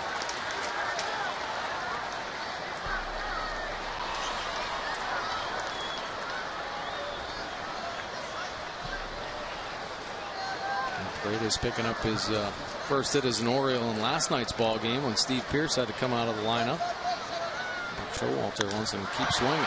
Center field chasing Santana way out there. That ball is off the glove and bounces up into the Oriole bullpen. There's a ground rule double for Paredes, and the Orioles grab the lead. Davis will score. Hardy stops at third. Yeah, that ball was smoked by Paredes. Santana can fly out in center field, so he gets his first hit as an Oriole last night, first double right here, and he gets the full extension on a pretty tough sinker down and away, and Santana, all you see is his number, and beats him one hop into the Orioles bullpen. You see the effort reaching out. He got his laces on it. That was about it. Yeah, that ball was covered by Paredes. And two more in scoring position with nobody out. As Hardy goes to third, Paredes to second. Here's Hundman. Bouncer, that is a foul ball just wide of the bag. Mike Winters right there to make the call.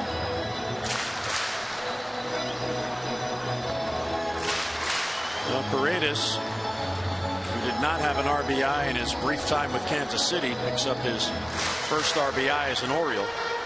And he is 2 for 4 in his first 2 games with the Birds. Just another example of how well this organization is run with their roster management. As they brought him up for the minors. Again, just in case, and now he's not only in action, he's contributing.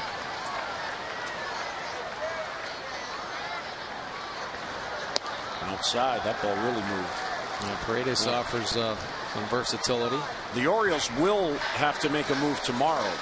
Wei-Yin Chen is coming back, and he's scheduled to start. And you can't have 26 until Monday when it's September 1st. So somebody will have to go off the active roster at least for a day. And a good take, 2-1.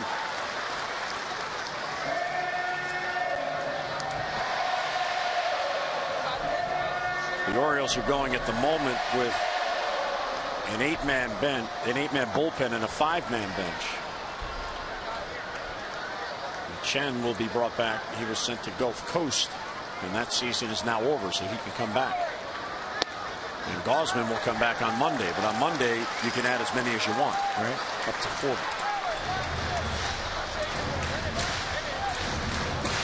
73 pitches as he works here in the 4th inning. He's behind Hundley 3-1 with 2 on and none out. Hard hit ball caught by Plouffe at third.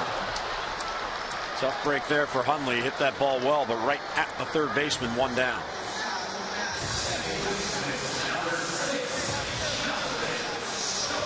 Hundley walking slowly back to the bench. Yeah, it's frustrating when you sting a ball right at the third baseman. It's diving down and down. And Plouffe, good job of concentrating. So some top spin here. I see it biting. Only thinking it's going to kick by him, but Plouffe able to snare it in the webbing. And 1 down. The runners have to hold. Here's Scope.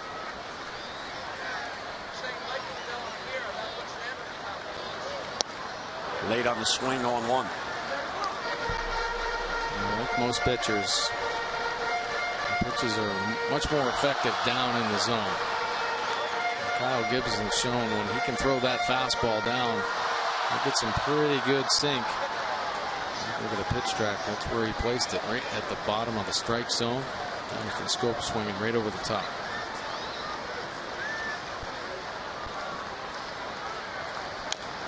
Fouled off his foot. Quickly down in the count, 0-2. I think he got back knee.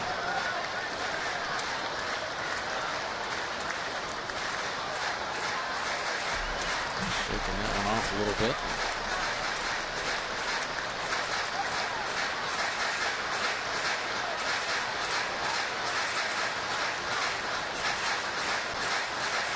He's only 22.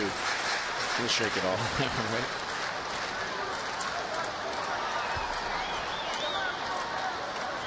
Richie Mancells didn't even bother going out. Yeah, you're a young kid. 0-2 on Jonathan. And he doesn't chase. Real good take there by Scope. That's the pitch earlier in the year that he would tend to chase, and obviously there are scouting reports out on him. And Jim Presley's working real hard with that particular pitch to recognize and lay off if it's outside or go to right field with it if you can get your bat on it. And that is pulled foul. Sounds like he broke his back. Another slider, and he reaches out there, catches the end of the bat, but good job fighting. Both pitchers, 78 pitches. It has not been easy. Runners on base in every inning. Tillman able to come up with the big pitches. Now, the one thing with Miguel Gonzalez going 7 strong innings last night, and Brian Mattis, the only reliever who got in the game, the bullpen is rested. And they also have the extra arm out there in Ubaldo Jimenez. And you get a real good start like the Orioles did last night, and it does wonders for the bullpen in the games that follow. 1-2 on Scope. And bounce foul again down the third base side.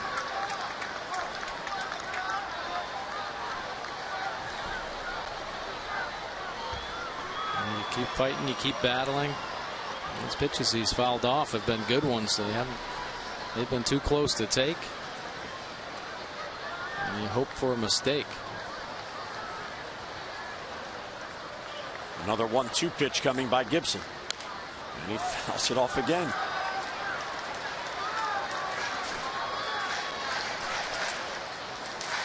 You see the runners in scoring position tonight. The Twins, a lot of opportunities with their 0 for 9. The Orioles are able to capitalize on the walk in this inning. And unfortunately for Paredes, that ball bounced over the wall for a ground rule double, or he might have had a second RBI. Hardy had to hold the third. Here comes the 7th pitch in this at bat to Scope. And he got him. So an off-speed pitch. Jonathan can't reach it to stay alive. Big strikeout for Gibson, and 2 men down. Another good one. You see every offering down in the zone. This one, good finish, biting off the plate. 81 miles an hour, just a little out in front, and some late finish. And a good battle there. Gibson wins. 5 Ks for Ron Gardenhire starter Kyle Gibson. And here is Nick Markakis, who's trying to find that consistent stroke. He does have a hit in each of the last 2 games, but he is just 4 for his last 25.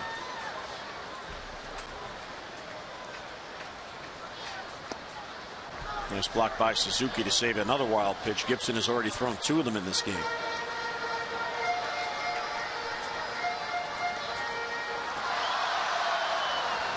And Markakis has been working hard on staying down on the ball. And in BP again today, Mike, he used that flat bat again. You see, there it is. Yeah, there it is. And the reason being, in order to make contact, you have to stay through the ball. And amazingly, he even hit several out again with that bat. Oh, I believe it. He is very gifted. One of those tools that they use, and Nick is a big believer in it, to try to get that stroke back. 1-0 the count. 2nd and 3rd and 2 down. And the foul got a piece of Suzuki.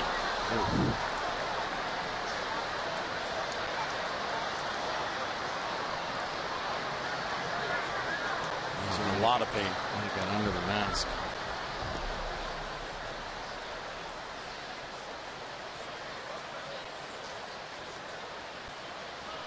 And the catchers take a beating. Caleb Joseph take one right off the forehead, almost knock his mask off. And last night's ball game here, the low fastball. Right straight back. He's reaching down, leaves himself exposed. It's underneath that left corner of the mask and in the neck.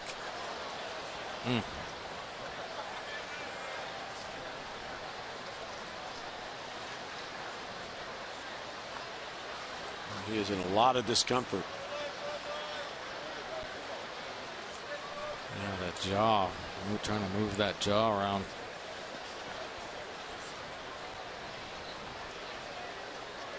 Talking to the trainer.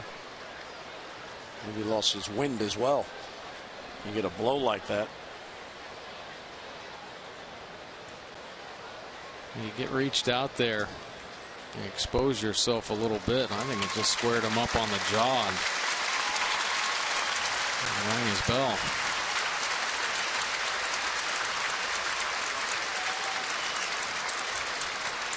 Hit on the left side and it's hurting over there on the right side.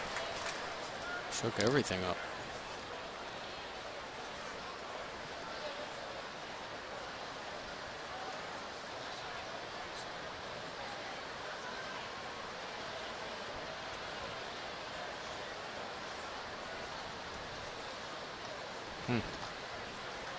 Well, it looks like he's going to try to stay in the game. It's kind of surprising.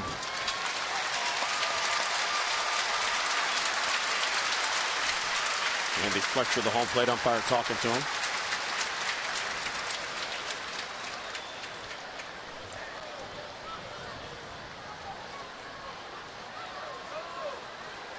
And that's just a stunning blow when it happens, because you're not expecting it. Foul balls do hit the masks all the time, but it was the way it hit that one. Yeah, sometimes just the different angle or how you're extended for a pitch. The pitch is just right. And we've seen some fierce blows to the masks by all teams. Of course, the Orioles as well, taking them off the chops. Down and away, 2-1 on Markakis. So he began with a Chris Davis walk. Hardy then singled, and Paredes hit the ground rule double into the Orioles bullpen, scoring Davis. It was second and third and nobody out with a run in. It is second and third with 2 outs now and still just the 1 run in.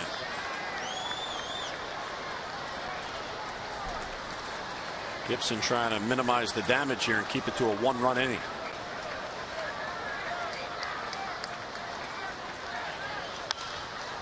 Back 2-2. A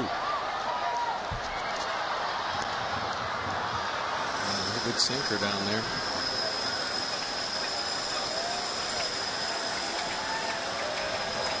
A lot of room in the right center gap for Nick. They're not expecting Markakis to pull the ball that way. See Santana shading over towards the left center gap. If he hits a line drive over the head of Dozier towards that gap, that's going to roll a long way. 29th pitch coming this inning for Gibson.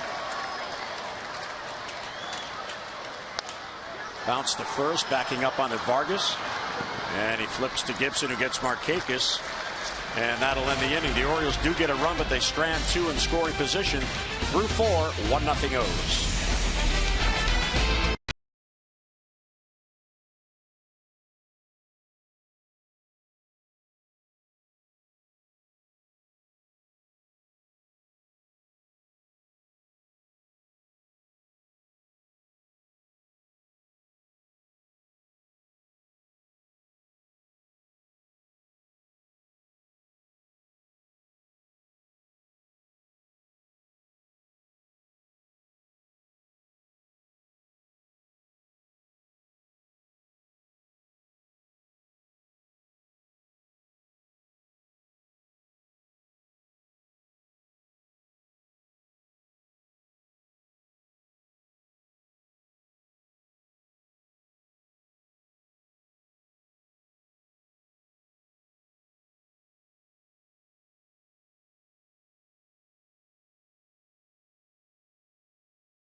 Well, Chris Tillman has done a fabulous job of staying away from the big inning.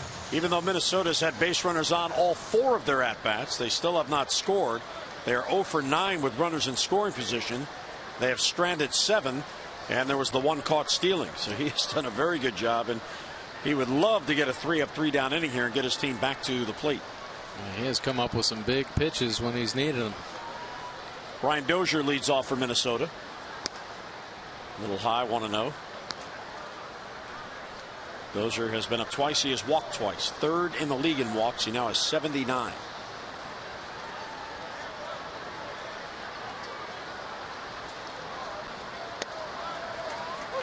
Those have the lead on the Paredes RBI double.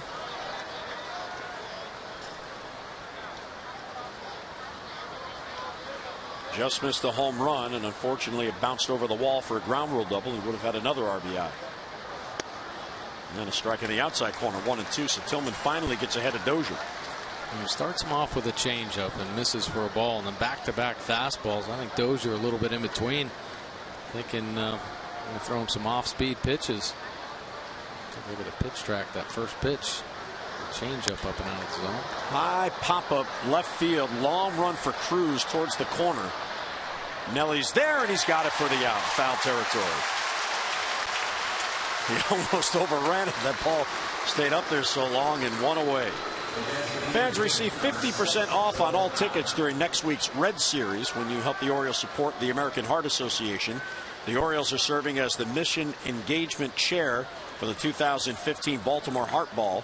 Through a partnership with the American Heart Association and SunTrust Bank, the Orioles are once again supporting this worthy cause, and you can as well. Visit Orioles.com/AHA now and receive 50% off tickets to either Tuesday, Wednesday, or Thursday night's game when you donate $10 for each ticket purchase. So that's half off on all tickets just for making a charitable donation. Visit Orioles.com/AHA right now for all the information. Joe Mauer 0 for 2 with a couple of strikeouts. Breaking ball bends in there for a strike. He's been able to beat him a couple times with this fastball. One's up in the zone, the other one right down the middle that he swung through. Tillman has gone 15 consecutive outings allowing 3 earned runs or less. And he has allowed 3 earned runs or less in 23 of his 28 starts. Pitching before a nice crowd on this Saturday night.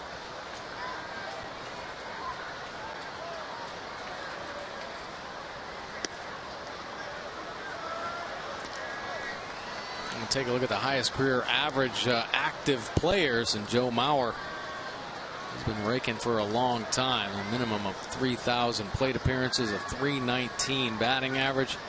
Miguel Cabrera right there at .319. Of course, back-to-back Triple Crown winners, so pretty elite company there at the top of the board. Well, back-to-back close pitches there. And Mauer got the call, so he is on with a 1-out walk. 3rd walk allowed by Tillman, so there goes the chance for a 3-up, 3-down inning.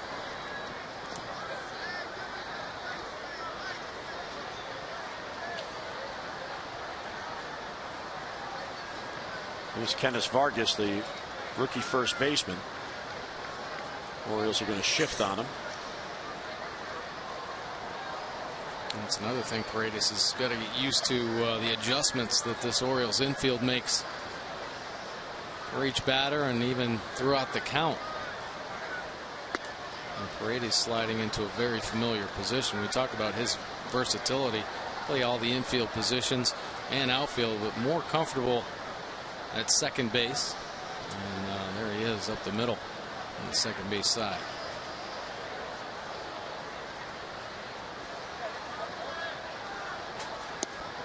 And the breaking ball in there for a strike. 1-1 on Vargas, who has singled and grounded out. Tillman has 5 Ks. He's now walked 3.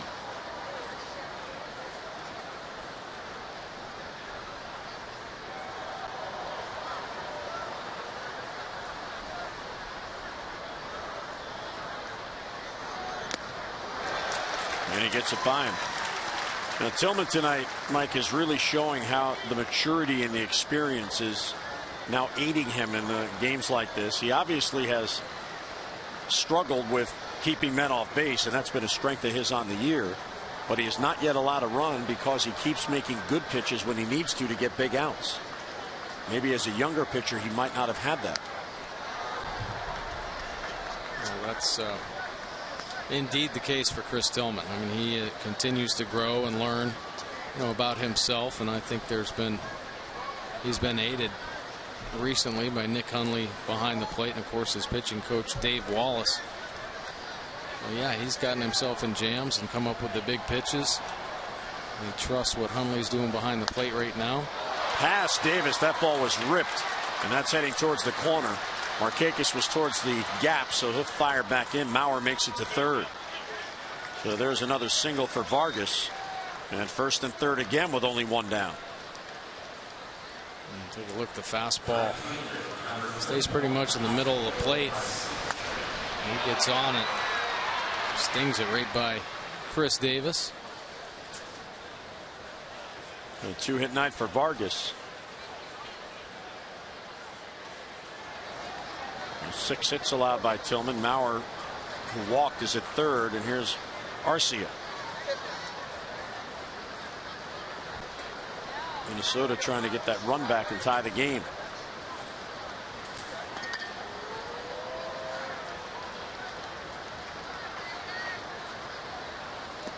In the dirt, and a nice block by Hundley. Good anticipation right there by Nick Hundley. He's made a couple nice blocks on the breaking ball. Sliding over, getting himself in a good position. And you see the runners in scoring position tonight. Twins 0 for 9. Orioles 1 for 8. So both teams plenty of opportunities. Looking for the big hit to break it open. Inside, ball 2. So Tillman's command not as crisp as it usually is.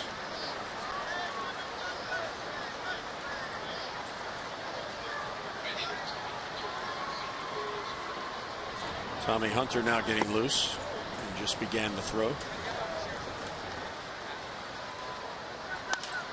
High fly ball left field. That should be deep enough. Mauer's going to tag. Cruz positioning himself. Here comes Mauer. Here comes the throw. It is up the line. Throw to second, not in time. And not a good decision there for Nelson Cruz. No way he was going to get Mauer where he was. And by throwing to the plate, he allows Vargas to get to second base. Yeah, you see him kind of pacing around out there, realizing that the throw obviously too high and allowing Vargas to get himself in a scoring position with the 2 outs.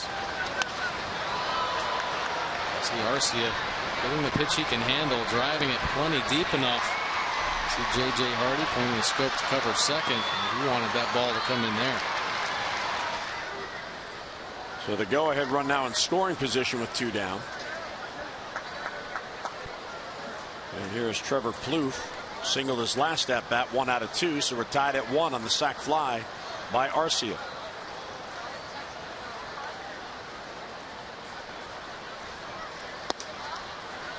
Fastball again misses down and away.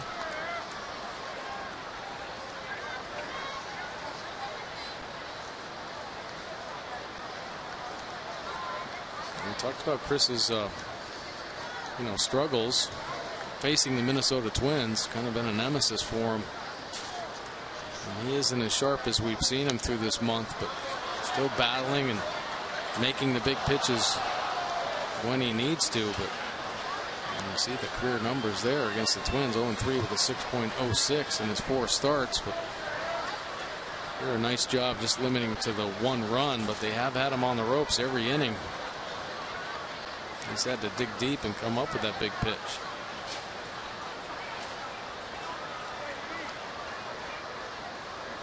1-1 on Plouffe.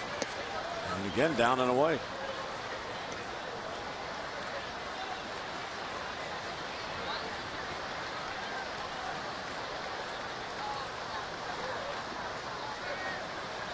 Checking on Tommy Hunter in the bullpen.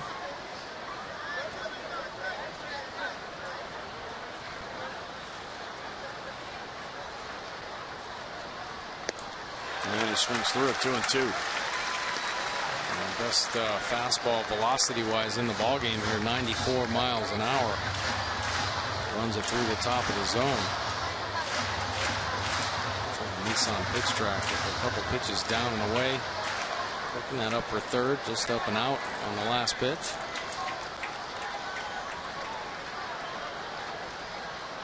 A big pitch coming here at 2-2 with 2 men down. The go-ahead run at second base in Vargas. And he struck him out. Another high fastball. So Tillman gets out of it, minimizes the damage. Twins score a run. Our Honda do-ups, and now a tie game. Delman Young, Adam Jones, and Nelson Cruz coming.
Orioles and Twins battle it out. Hi, everybody. Jim Hunter and Mike Bordick. And Chris Tillman, this may be one of his best games of the year in the sense that he does not have his command, but he's only allowed 1 run in 5 innings. Yeah, he's finding a way. He had been in trouble since the first inning. Runners on and putting the heat on Chris Tillman, but finding ways to come up with a big pitch. Now, he's got his strikeouts tonight. That fastball at the top of the zone has really come up big for a majority of those strikeouts, but really that's just how he's evolved. He's become a great competitor on the mound.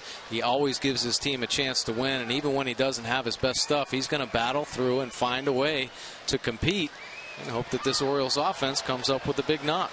Yeah, the Twins still don't have a hit with a runner in scoring position. The sac fly does not count as an official at bat, so they are now 0 for 10, and that is a big reason why this is still a 1-1 game. Delman Young swings through it, so it's 0-2.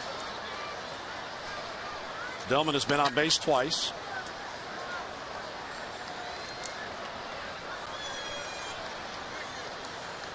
He has singled, he has walked. Bounce to Plouffe, charges in to play the hop. And Delman Young is retired, and Wayne Kirby felt the foot was off the base, and Buck's going to come out.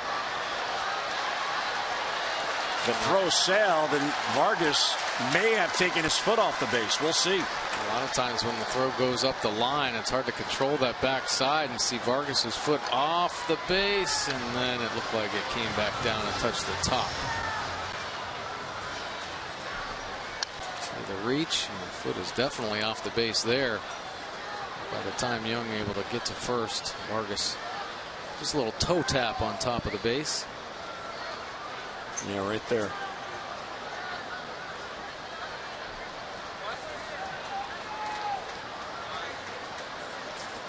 Look here. Toughest play for first baseman. That ball that's riding up the line, especially when it's high. That one he had to really reach up and a way to get. He almost tagged him. Buck is not going to challenge. So he got the word that you won't win this one. It was a 5-3, and Delman Young is retired.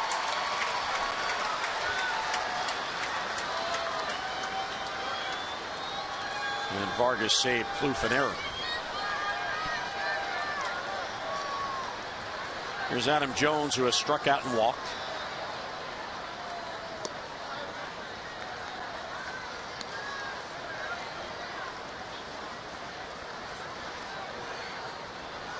Kyle Gibson pitch up to 90. Pitch count up to 90 right now. Adam Jones in his last at bat, the strikeout. Couple fastballs inside.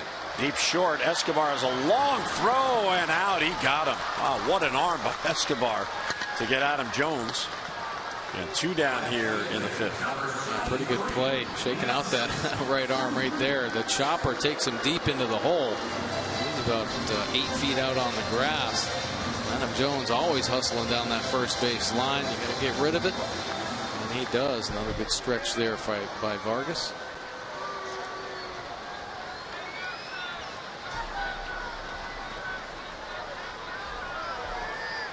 Now 2 down for Cruz. And it bounces in there, ball 1.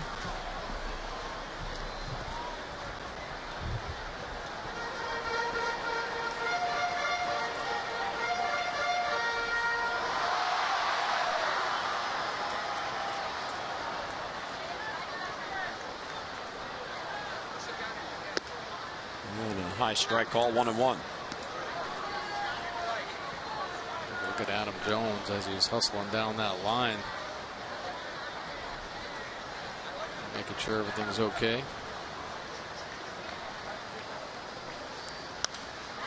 Out back. And Gibson has recorded 14 outs and 7 have been on ground balls. There you go. 7 ground balls, couple fly ball outs, and 5 punch outs. 1-2 on Cruz. 2 outs and the base is empty. Check swing.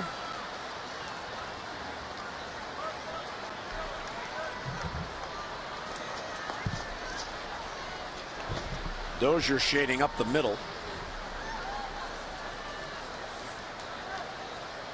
And talking with J.J. Hardy.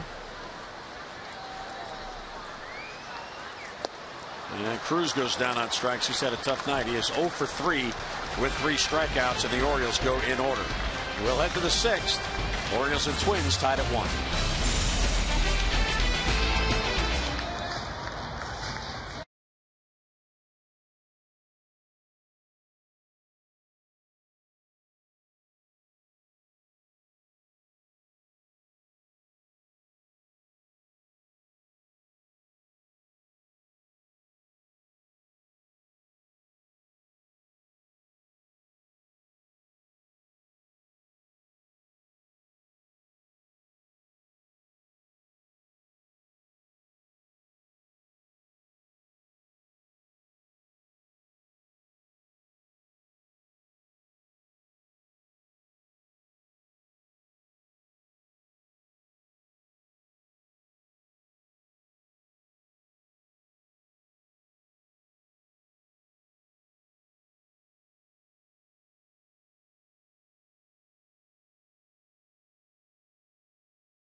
A little bit of a jam in the 4th inning, but the high fastball comes to the rescue.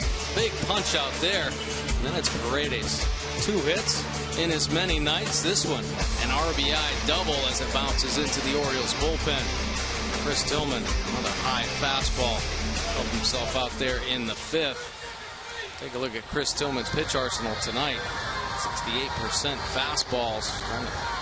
Trying to find the consistency with all his pitches in this ball game. 27% breaking balls, 5% changeups, and there's his line. 5 innings, 6 hits, just the 1 earned run, 3 walks, and 6 Ks.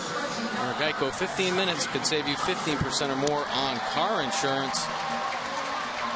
And now it is time for the Jiffy Lube pitching change. The Orioles can check this pitching change off their to-do list. Isn't it time for you to check oil change off yours? Come into Jiffy Lube and help keep your vehicle running longer. Well, Tommy Hunter, and one of the forces out of this Orioles bullpen, using that fastball at 76% of the time.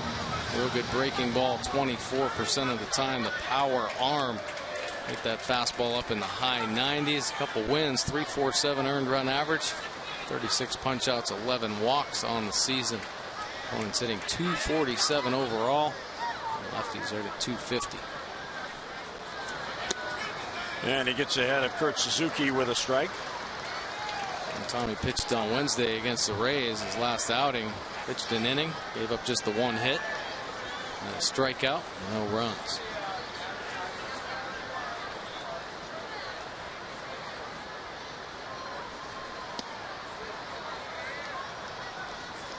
Tillman on the bench with Miguel Gonzalez. You can see that little box there. 16th consecutive start with at least 5 innings pitched and 3 earned runs or less. Obviously, Chris Tillman not very happy with just the 5 innings of work, but another good night of competing for Tillman. Suzuki out on the weak ground ball. Well, he did his job. He kept his team in the game. And on a night where he really did not have as good command, you know, Chris Tillman's not a guy that throws 100 pitches in 5 innings very often. And yet he did not allow Minnesota to get the big rally, holding them to 0 for 10 with runners in scoring position. And they've stranded 8. Pretty impressive. I think Tillman just frustrated he couldn't get a little bit deeper. He's been kind of spoiling everybody over the last month, averaging just over 7 innings in his last 5 starts. Meantime, Tommy has allowed just 2 runs in his last 8 appearances. That came in the Saturday game at Chicago against the Cubs. 3rd appearance of the homestand. Pop up. Hardy in pursuit. He has the angle and he has the out. And 2 down. Oh, he covers a lot of ground out there. Yeah, nice play by J.J. Hardy. A real good read. Quick first step. Take a look at the top bullpen month since 1969. The Cardinals, best month ever, just a 167 opponent batting average. And the Rangers, but there the Orioles are, just a 174 batting average, 8 for 8 in the save opportunities, and the minimum to get on that list, 50 innings pitched by a bullpen. And these guys have been unbelievable. Andrew Miller comes aboard, and he's had tremendous success against lefties and righties. He's only given up 3 hits since he's come on to the Orioles. And a base hit past Paredes, who was playing in. So there's a 2-out single, and the Orioles denied their first 3-up, 3-down inning of the night as Schaefer gets on with 2 men down.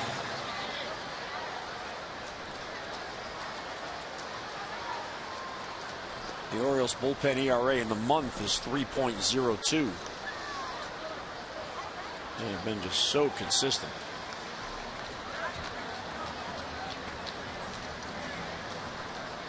And here's Danny Santana, who's 2 out of 3.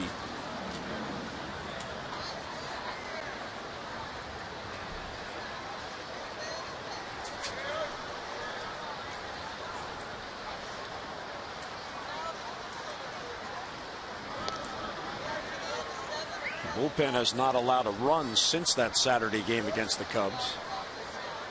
6 consecutive scoreless games for the Orioles pen. 2-0 with 2 saves. 18 innings pitched in those 6 games. And a strike taken.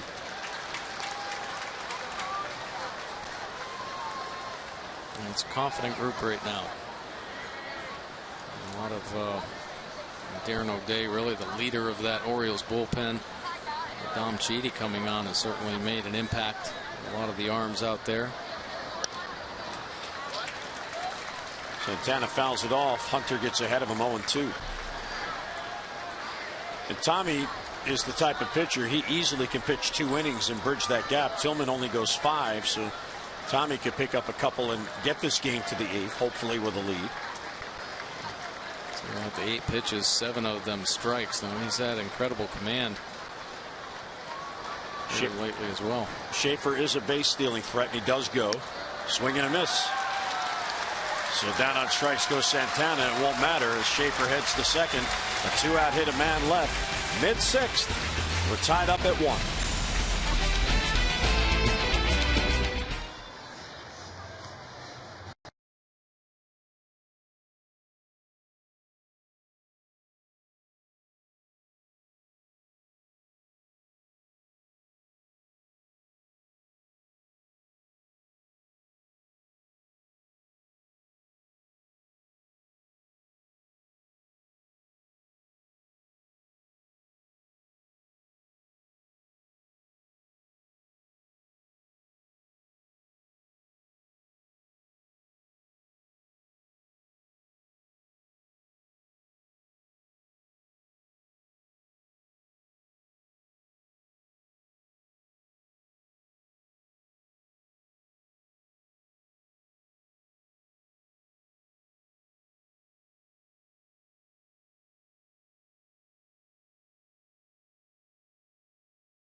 Four hits, had 3 walks in this game, but 6 punch-outs, 96 pitches. And take a look at his pitch arsenal comparison.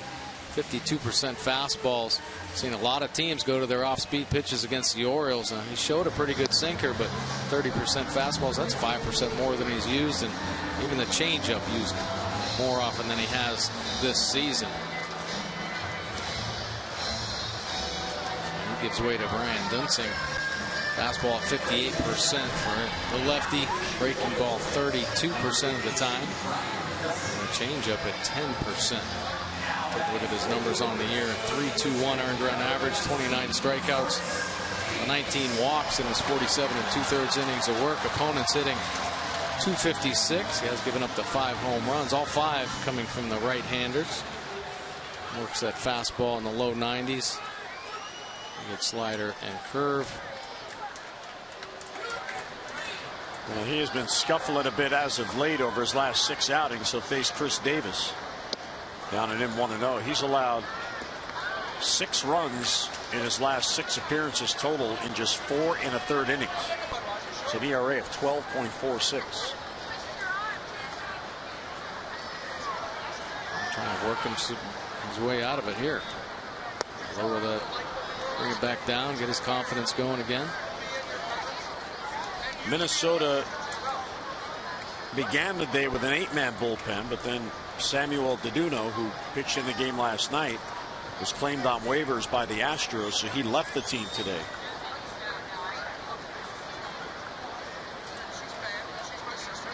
When I got to the ballpark around 2 o'clock, he was heading out in a golf cart with his equipment bag. He apparently found out at the hotel that the Twins lost him on a waiver claim, so he came here to get his stuff to go fly and meet Houston. Oh, my. 2-2 on the swing and the miss. They will call up a left-hander, Aaron Thompson, for tomorrow's game to help out in that pen. At the moment, the Twins going with a 3-man bench, which they can expand on Monday with the call-ups begin. 2-2 on Davis. High pop, shallow left. Schaefer was deep. He'll get in on it. And he's got it for the out. So Davis is retired and 1 away here in the 6th inning. As promised earlier in the game, here's our AT&T's fan photo. Camouflage hat, Orioles shirt, posing at the ballpark. A lot of orange and black here tonight. The variety of the shirts.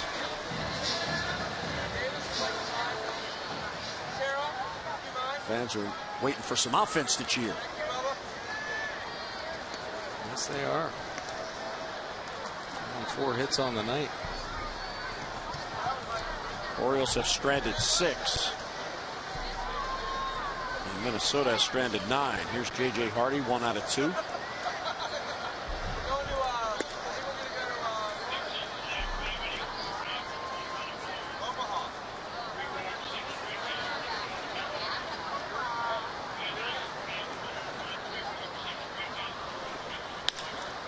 Bouncer towards shortstop. And Hardy is retired and 2 men down.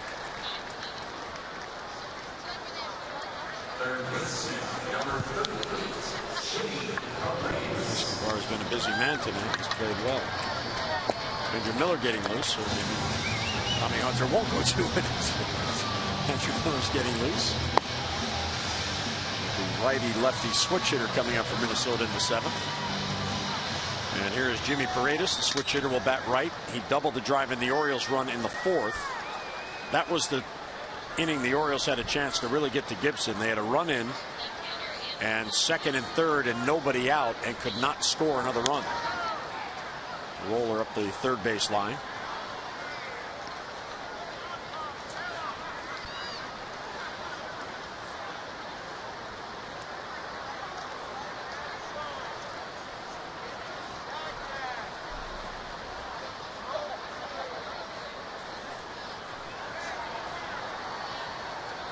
Paredes 1 out of 2 with that RBI double.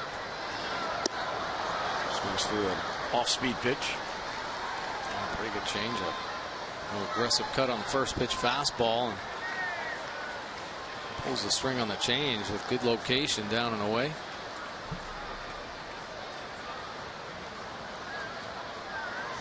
Oh, 0-2. Down and away.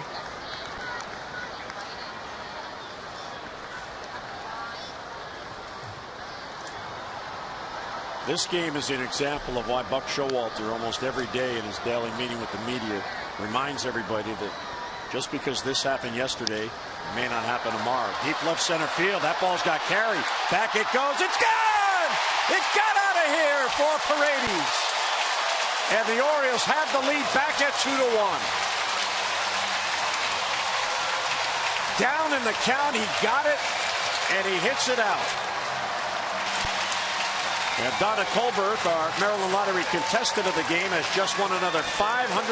Have a night, Jimmy Paredes. Both Oriole RBIs.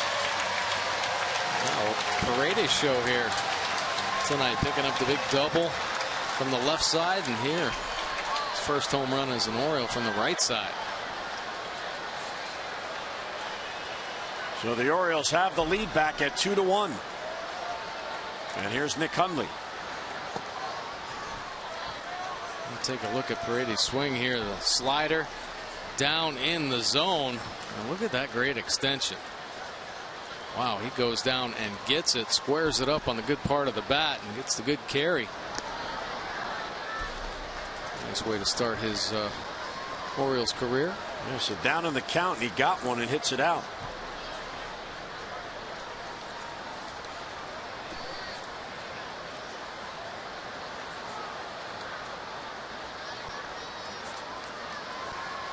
And the pitch is swung on and foul back. Hundley's 0 for 2. He just missed a base hit. He was the first batter to bat after the Paredes double in the 4th, and he came up with 2nd and 3rd. And he hit a sinking line drive that looked like it was heading down the left field line, and Plouffe was able to grab it for the out. And they're catching it just in the webbing. Line down the right field line. That is a fair ball that heads to the corner. And Hundley's going to round first and head for second. Playing the ball off the wall is Arcia, and there's a 2-out double for Nick Hundley. So the Orioles held to 4 hits over 5 innings, have 2 hits here in the 6th. Hundley tried the left field line on the bat earlier. It was snared by Plouffe. Here, let's try the right field line. Wow, what a nice piece of hitting. Stays on this pitch away. And just driving it down the line.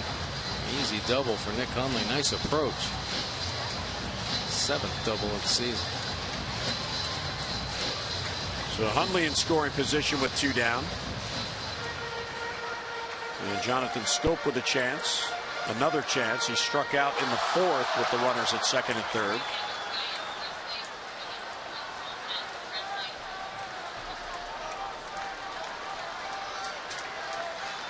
And the Orioles, with the lead back, have a chance for an add-on run with a 2-out base hit. Outside, doesn't chase, 1-0. Jonathan Scope really been clutch with runners in scoring position. With 2 outs, Ryan Presley now up in the Twins bullpen.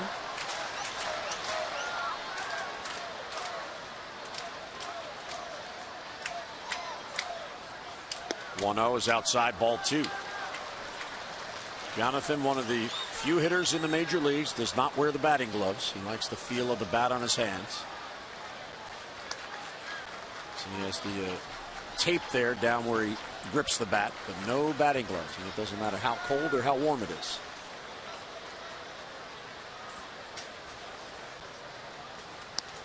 Ball 3. Showing a good eye right here. Not in a hurry to get it done, waiting for his pitch. He's just not getting it.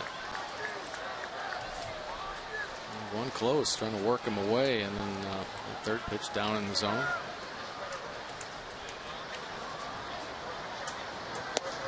Got the green light and swung through it, 3-0. A good healthy cut right there. You get a green light, 3-0. You better get the bat head through the zone. He did. Just a little big. Paredes showing a good pop from both sides. Double from the left side and a homer from the right side. And there's ball 4 inside. Real good at bat for Scope to turn the lineup over. So Dunsing, after getting 2 quick outs, gives up the home run to Paredes when he was ahead in the count. And Nick Hundley then doubles, and then Jonathan Scope walks. Now the Orioles have just announced a trade. They have acquired Alejandro Diaz from the Chicago White Sox. 243 average, 5 home runs, 31 RBIs, 15 stolen bases. And what they like about him is that line on the bottom. He plays all 3 outfield positions. They gave up right-hander Miguel Chalice and right-hander Mark Blackmore, who had a real good year for Frederick this year. In fact, went 10-1 for the Keys. Wow. It's good. The Orioles still staying aggressive, trying to bring in pieces that'll help them to the postseason and get as deep as they can. Obviously, wanting to win the World Championship and trying to find the pieces that'll get them to do that. Dan Duquette's going to join us in the 7th inning to talk about the move and the plans for Diaz.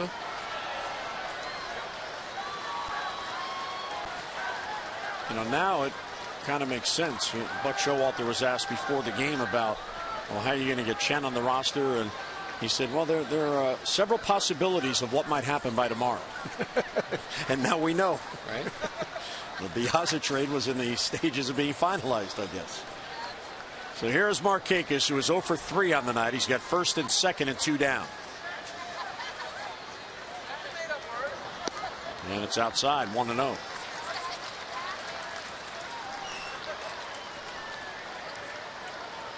So if Diaz gets here for tomorrow, they'll have to make 2 moves. Chen still needs to be added to the roster. And if Diaz is here and is activated, somebody will have to be taken off the roster for Diaz. High pop-up, shallow center. Coming in on it, Santana. He's there. He's got it for the out. Markakis is 0 for 4, and the inning ends. But Jimmy Paredes having a breakthrough night. His solo home run to left field breaks the tie. We'll head to the 7th. The Orioles have the lead.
Miller Lite. Well, Chris Tillman found himself in a little bit of a jam in the 4th inning. But he comes up with a good fastball riding through the top of the zone to get Santana. 94 miles an hour on that big pitch to get out of the jam. Look at Paredes, hero of the game so far. RBI double, bouncing into the Orioles bullpen, and then switch him around to the right side. What's he going to do? A solo shot. Give the Orioles a lead, 2-1. Well, the what if has 2 RBIs. So Tommy Hunter stays on to face the righty Brian Dozier. Andrew Miller still up in the Oriole pen. And there's a strike at the knees. Tommy allowed a 2-out single in the 6th, but then got a strike out of Santana. Dozier, Mauer, and Vargas, righty lefty switch hitter coming up for Minnesota this inning. Line drive base hit. He got a hanger. So Dozier slaps it in the left field for a leadoff single, and just like that, the tying run is on. Just like that, put Showalter out of the dugout. So he'll go to Andrew Miller here to face Joe Mauer. As Tommy Hunter faces 5 batters, he allows a couple of hits, and the man on base his responsibility. So Hunter leaves, Miller comes on. O's lead at 2-1 in the 7th.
For more O's action, as our coverage on Masson will begin at 1 o'clock with O's Extra presented by Geico, and then game coverage at 1:30. We've got all the access you need right here on Masson. That is game 3 in this 4-game series, Sunday afternoon baseball.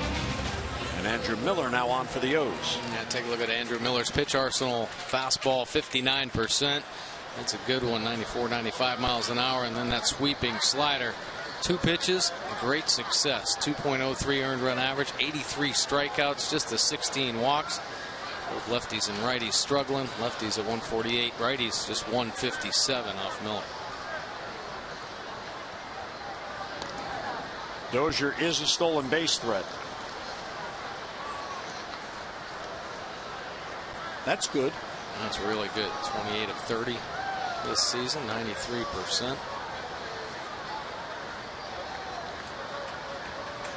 This has been a tight game, and depending on your perspective, as Miller deals a strike, it's either a game of missed opportunities or it's a game of outstanding clutch pitching.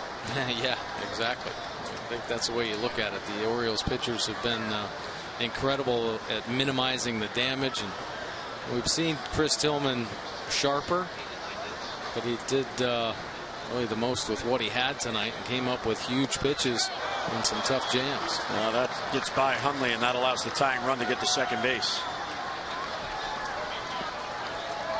Well, the wild pitch sends Dozier to second. And take a look, just kind of spikes that one.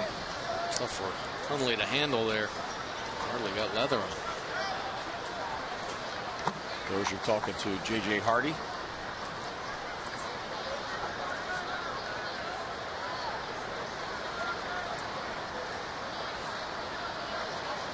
The Orioles got Hardy from the Twins. And this is inside, so 2-1.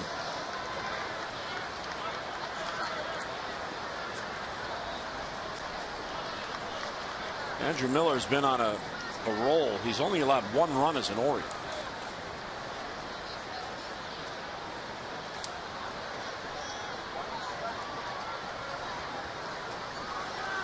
Breaking ball in there for a strike. Good pitch. 6 consecutive scoreless appearances for Miller, and he picked up a win in his appearance against Tampa Bay on Thursday. Yeah, he has been outstanding. And we showed that graph about the top bullpen months and how this Orioles bullpen is holding opponents to just a 174 average. Well, since Andrew Miller's come aboard, he's only given up 3 hits, so very effective. 14 strikeouts, 3 hits, and 3 walks. Now we're fortunate to get a piece of that. And Dave Wallace has another asset in that bullpen.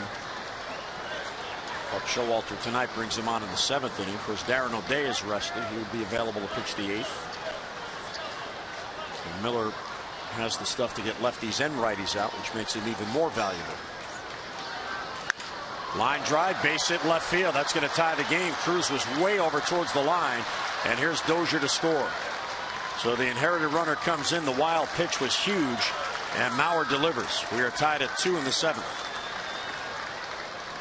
Mauer, pretty nice job of hitting right there on a fastball. Up and away, stays on it. Only, of course, wants it down and away. You see the elevation, sees it good, knows how to use the whole field, and that's a clutch hit. Veteran Joe Mauer.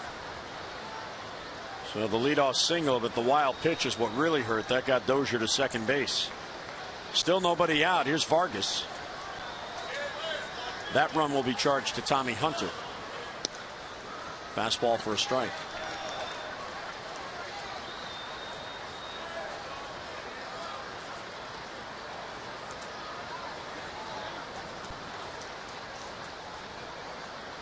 Vargas has had a good night. He's 2 out of 3. Swinging and missing. A real good breaking ball. Yeah, it looks like it's going to stay out there in front of the plate, but boy, does he have some finish on this pitch. You see him get on the side to create that rotation, and then nice late bite down in the zone. And the 0-2. He got him. Oh, what a breaking ball. Just ate him up. And 1 away. And you really have to get geared up to catch up to his fastball. And you put a little spin on it. That ball almost caught him on the back of the leg. You see the tight rotation, and it is just boring down and in. Vargas with the half swing, and boy, that was about a half an inch away from catching him on the back foot, right where you want to put it, lefty on righty. Oswaldo Arcia has an RBI and a sac fly. He is 0 for 2 officially.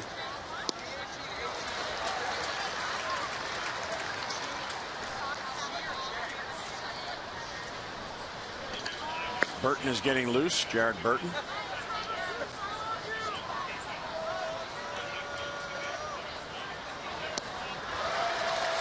Same pitch, same result. The Orioles have stranded 8 men in this game.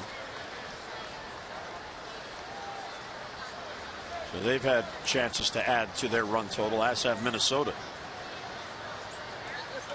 Minnesota's left 9. And he got him. 3 consecutive breaking balls that Arcia had no chance. And there you go. Keep attacking that spot. You see the pitch track? 3 pitches, all 3 of them very well located. Nick Hundley, nice call there. Hit it if you can.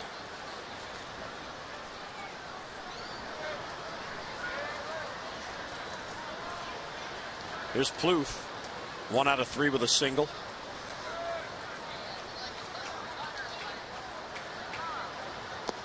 Same pitch. He throws it to lefties. He throws it to righties. Yeah, the right-handed hitters have to The only slider they're going to be able to hit is the one that starts off in the left-hander's batter's box. If it starts out on the plate, it's going to just dive down and in. You see the pitch track there. Plouffe a healthy swing, and it ends up bouncing down by his feet. Line towards the gap. That's going to get down for a base hit. Markakis over to cut it off. Heading to third is Mauer. He'll be held there. So it's a single for Plouffe the other way, but Markakis with a real good play to prevent Mauer from trying to score. Well, this Twins lineup very tough at the end of a ball game. Biggest run differential in the 7th inning or later. Oakland A's leading the way, but the Minnesota Twins outscoring their opponents by almost 50 runs at 48. Of course, the Orioles very dangerous in any part of the ball game. Their differential at plus 31. Minnesota Twins, though, been pretty impressive this season scoring runs, but they put the heat on late in the ball game. Now Mauer to third, Plouffe at first with 2 down. As Miller tries to end this inning and keep this game tied. Here's Kurt Suzuki, the Minnesota catcher.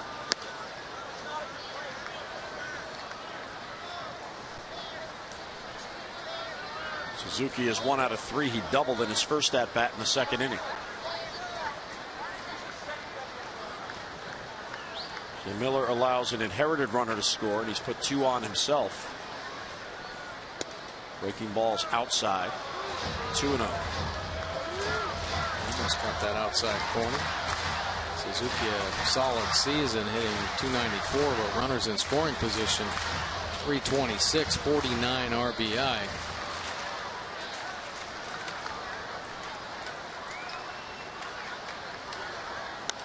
Foul back. Another good breaking ball. 2-1. For Miller, his 3rd appearance on the homestand. He got into the Tuesday game and then the Thursday game against Tampa Bay. So he has pitched every other day on the homestand.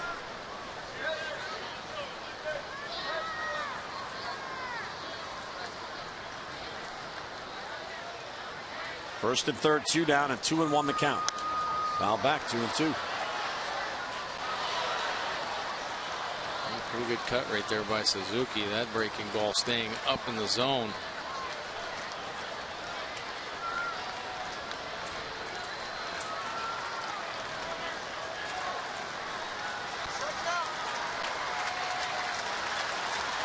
So a big pitch coming here for Andrew Miller against Suzuki. 2-2 with 2 down and 2 on.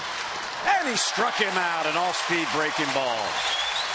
So Miller gets out of it. Minnesota does tie, but they strand 2 more as the big strikeout of Suzuki. 7th inning stretch in Baltimore. We have a good one going. Minnesota 2, Baltimore 2.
Plan and start earning major league savings over the cost of single game tickets.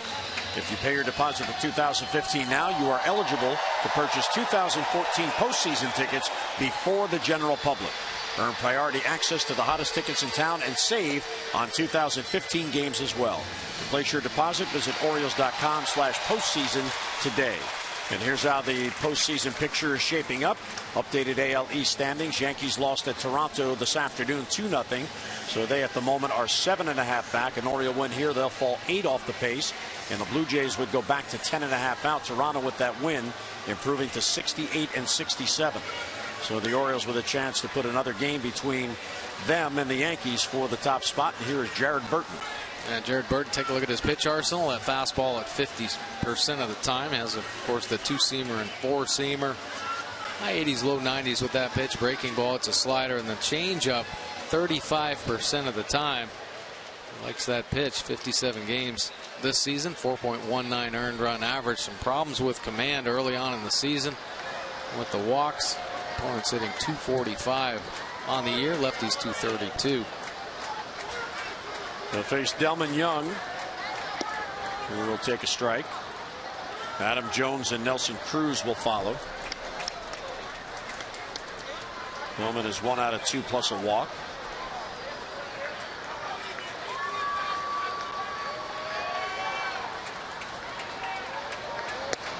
Outside. 1-1 the count on Delman. Darren O'Day is getting loose for the 8th inning.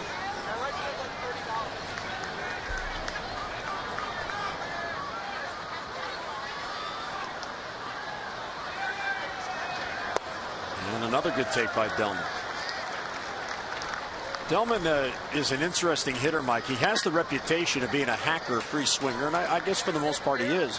But he's a hacker and a free swinger with a real good batting eye. Oh, you got that right. Shoot, he's a veteran big league hitter. He's been around a long time, even though he's still very young. A lot of experience. To short. Escobar gets it to first to get Young. And one away here in the 7th inning. For every Orioles walk, Care First Blue Cross Blue Shield contributes $50 to support Be More for Healthy Babies. The Orioles have drawn 325 walks. So that means a total of $16,250. Care First Blue Cross Blue Shield encourages each of us to take that first step towards a healthier and a more active lifestyle. So one away on the ground out. Here comes Adam Jones. Adam has drawn a walk, but he has struck out and grounded out. Trying to extend that modest hitting streak to 3 consecutive games. I'd love to pick up that 25th home run. Pretty good pass at it right there. He does indeed hit another home run. He'll be the first Oriole in Orioles history to have 4 consecutive years of 25 home runs or more. Pretty impressive stuff.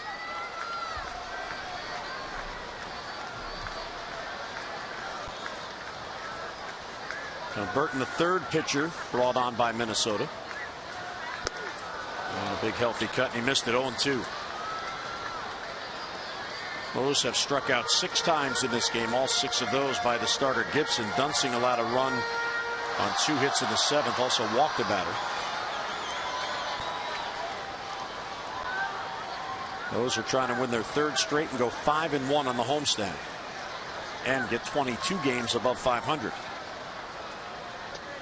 And Adam down on strike. Oh, nope, it's in play. And Suzuki will play it to first for the out. And 2 away here. We want to welcome in the Orioles Executive Vice President of Baseball Operations, Dan Duquette, who's been busy tonight. In the middle of a game, he sprung a trade on us. Alejandro Diaz, how'd this come about? Well, we've been looking for a left-handed hitter to balance out our lineup, and we talked to the White Sox a couple of weeks ago, and we were able to make a deal with them earlier this evening. So Diaz brings us a good left-handed hitter. He can hit very well against right-handed pitching. He can steal a base. He can also play defense and fill in center field, and I think he'll be a good asset to the team. And by the way, that was a foul ball. Adam Jones was right, so he's still at bat.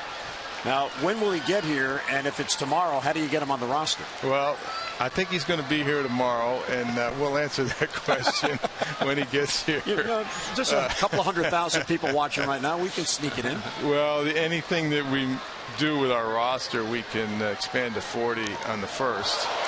So that would only be 2 days from now. So we will be at full strength, and we talked to Buck. Buck would like Alejandro to be here for tomorrow, so we'll get him here for tomorrow, and then we'll decide what we're going to do with the roster. Once again, creating more depth. Now, there were a lot of options in AAA. Some players having pretty good seasons that have had big league experience. Quentin Berry comes to mind, and he's another guy with some great speed. You're going to use those options as well in September? Well, we like Quentin Berry. He's had a good year, and of course last year he came up and he stole bases for the Red Sox in their postseason drive, so he's still available to do that. We like Diaz because he's a little bit more consistent hitter, and he hit 17 home runs a year ago for the White Sox, so he's got power, he's got speed, and he's a good defensive player. Jones goes to third. He was hit by the pitch, and Cruz going the opposite way. So the Orioles have first and third and one down, trying to break this tie and get the lead. Well, the Orioles don't steal a lot of bases, but boy, have they been running the bases well here recently. Take a look at Adam Jones. Nice little secondary. Nelson Cruz using the hole on the right side, and Adam Jones turning on the burners, going first to third, challenging the defense, and Arcia's arm out in right field. Nice play by the veteran Adam Jones, and a good piece of hitting by Nelson Cruz. Now, Dan, Diaz, we understand, plays all three outfield positions about equally well. Do you intend to move him around throughout September, maybe give Buck some DH days? Is that one of the things that was attractive about him? Well, I think he's probably best in left defensively. He can play center. He has played right only a few games. But the big thing that he can do is he can get on base and he can steal a base. And he matches up very well against our opponent's pitchers that we're going to be facing in September, and a lot of the starters that we could face in the postseason. He's got a really good record against them. So we've been keeping an eye on him for a while. Jones will tag. Santana has it. Here comes Adam. Here comes the throw. It is not in time. There's a sac fly and an RBI, and a hustle run for Adam Jones. And the Birds have the lead back at 3-2. Oh, yeah, it was. After getting hit by the pitch, turns on the burners, goes first to third, and then takes advantage of the young center fielder. And this is a shallow fly ball. Chris Davis getting jammed, and you see how far Santana has to come for it. Adam Jones says, I'm going to try anyway. A bit of a hesitation from Santana. He doesn't think he's going to go. Adam Jones puts the pressure on. That is a big run. And David Lowe now is going to pinch run for Nelson Cruz and stay in the game defensively. Well, it's getting exciting with all the roster moves. And I know on Monday you can expand up to 40 if you like, but tomorrow's going to be an interesting day for you because Wei-Yin Chen comes back, and now if Diaz is here, that means you got to make two moves on a Sunday morning. Right, but the important thing to remember is you have to have these players in your organization before the 31st so that they're eligible for your playoff roster. And that's why we would add a player like Diaz. And you never know what kind of injuries you're going to have to your team and what your needs are going to be in September. But if you have the players in your organization like we do by getting Diaz today, then they're eligible for the playoffs. Now, we know you've liked Jimmy Paredes because you acquired him twice. You had him, you lost him, and you went out and made a trade. And what a pickup. You know, Mike and I were talking about it. He was brought up just in case, the what-if guy, and the what-if guy is 2 RBIs tonight. Yeah, it's the players that I traded for twice, Pedro Martinez and Jimmy Paredes. Bouncer and tag at second base. What a play by Escobar. And Dan, can you stay another half inning? Sure. Okay, Dan Duquette will stay with us when we come back. The Orioles scratch out a run, a hit batter, a clutch single by Cruz, and a sac fly.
not be reproduced or retransmitted in any form, and the accounts and descriptions of this game may not be disseminated without the express written consent of the Orioles. We're visiting with Dan Duquette, the Orioles Executive Vice President of Baseball Operations. Alejandro Diaz acquired by the White Sox tonight. And how far ahead are you in planning? I know you have the call-ups on Monday.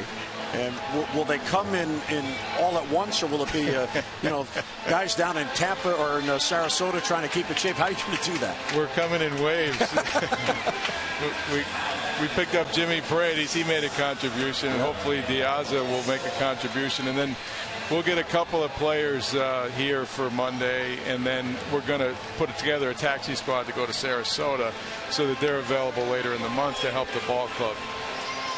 What's Diaz's contract status? How long do you have him? Well, he's a 5+ player, so we could have him this year, and then if we tender him a contract, we'll have him for next year too. So that could be helpful. Yeah, so he's a player under control. I think he's going to rebound and hit better than he has this year. I know he was disappointed when he lost the center field job to Adam Eaton to start the season, and then he was demoted in the lineup from, I think, leadoff to 7th. But he can hit at the top of the lineup and do some things to help you offensively, and I think he's going to be a good, solid defensive outfielder for us. Darren O'Day is on, and his numbers have been outstanding. There's the repertoire. Of course, that fastball tends to rise, which I tell you, physics, that's not supposed to be able to happen, is it? No, but he has a few weapons, and obviously that .92 earned run average and the opponent batting average against him, just 177 overall, and he has made some incredible adjustments this year. Lefties having a hard time with him. Last year they hit over 300, but of course the sweeping slider, that rising fastball. Take a look at his last appearance against the Rays. An inning of work, the 1 hit, nothing else on the board. Dan, when you make late moves like this, of course Paredes was at AAA, so he was already in the organization. Now you get Diaz the day before the deadline to get him on the postseason roster. What does it say to the guys in the clubhouse as this ball's hit the shallow center field and Adam has it? What you're doing to help them get final pieces to complete this? Well, I think it's important to add to the ball club during the season. And I think when you make that addition, it tells the team, yes, you're trying to win. Yes, you're trying to give reinforcements to the team. And I think it sets the right tone for the organization. We try to get as much as we can out of every ball player every day. And then we try to prepare to win the next day, the next day's game. So I think when you go about that, it keeps everybody alert, it keeps everybody active, and they get a chance to contribute. I mean, Buck puts them in position where they can help win the game, and as a ball player, you can't ask for any more than that. All right, well, Dan, we know you got to run down the hall to see Joe and Fred. We appreciate the visit. Thanks so much. Congratulations on another deal. Can't wait till tomorrow. I know you're going to do something else. Yeah, thanks a lot. That's Dan Duquette, the Orioles Executive Vice President of Baseball Operations. He is more than tweaking, Mike. That's right. Never stopping. Always aggressive, trying to add to the team. Continually creating that depth over the last few years in the organization, which has allowed him to make some of these moves. The trades, signing off a couple right-handers in the organization.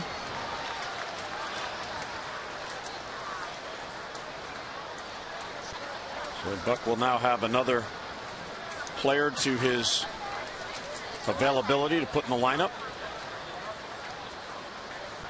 Orioles just saw Diaz on the last road trip, the 3 games in Chicago against the White Sox, all 3 games won by the Orioles.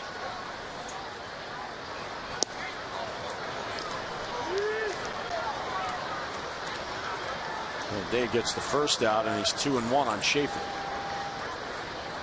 Darren O'Day has been a monster out of this Orioles bullpen all season long, but second in the American League, and that relief earned run average of .92.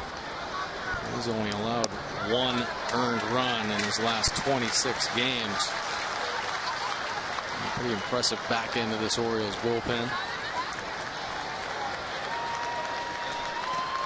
2-2 on Schaefer.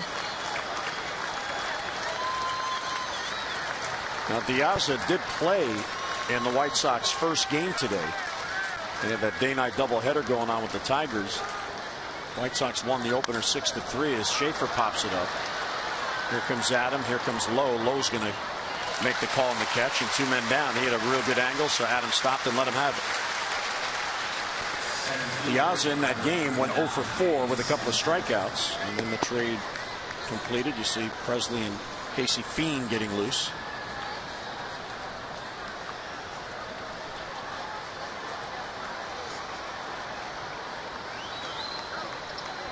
Darren O'Day continuing his outstanding season. I think Darren O'Day, obviously the great year, but the things he has done has certainly rubbed off on his bullpen mates out there. He has really taken on a leadership role.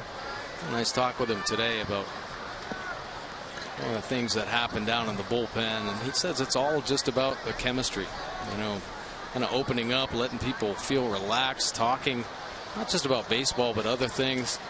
Make guys feel comfortable. At the beginning of the season, it was kind of a revolving door as they were kind of in search of their identity, and making some of the young arms that came up feel better. I mean, look at the results of Brad Brock. I mean, unbelievable. And a lot of it has to do with his communication with Darren O'Day. And Brad Brock wasn't even on the team on opening day. Right. He was in AAA. There's Brad. He has been unbelievable. Zach Britton was trying to figure out how to be a reliever. I think he's figured it out. There's a bouncer to second. Stope waits on the hop, and he'll throw out Santana. And there's another 3-up, 3-down inning for Darren O'Day. He retires the side in order. We get to the bottom of the 8th. O's come to bat, up by a run.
That bat in the 6th, down in the count, goes down to get it, and he hits it out off Brian Dunsing. That broke the tie and gave the Orioles at the time a 2-1 lead.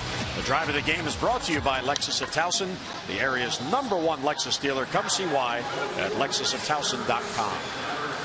And here comes Jimmy Paredes, and he will face a new pitcher, Ryan Presley. And take a look at Ryan Presley's pitch arsenal. A fastball 49%. It's a pretty good one, 92 to 95 miles an hour. Breaking ball at 51% of the time, and it is the slider version. 14 games, 2-0 record, 2.60 earned run average, and opponents hitting just 231. And Presley misses badly upstairs, 1-0.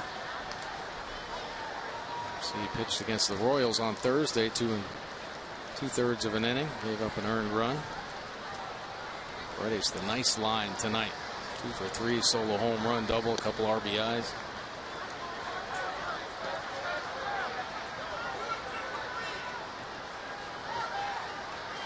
So Paredes is 3 for 5 as an Oriole.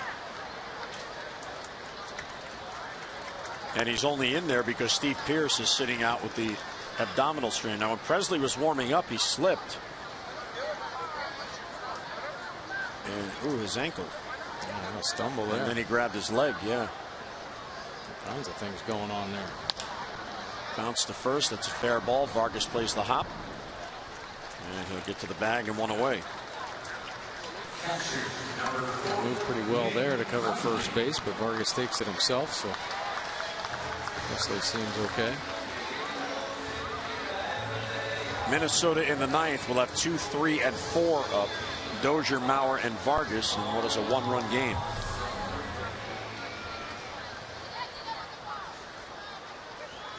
And once again, the bottom of the Orioles lineup coming through. 4 for 9, a couple doubles, a homer, 2 RBI.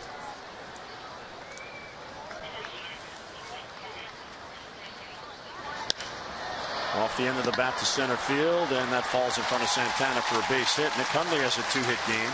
For Nick, his 8th multi-hit game as an Oriole. There's Zach getting loose for the 9th to come on and try to earn the save. Pablo Jimenez behind him.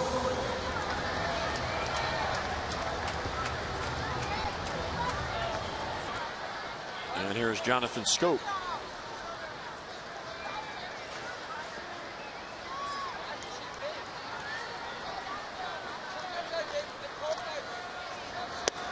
You know, Mike, in a game of some big at-bats for the Orioles to get this lead, the Nelson Cruz base hit may have been the biggest one of the night. The game was tied. Jones was on at first, and he went with the pitch and just served it into right field for a single to get Jones to third, where he scored on that sac fly.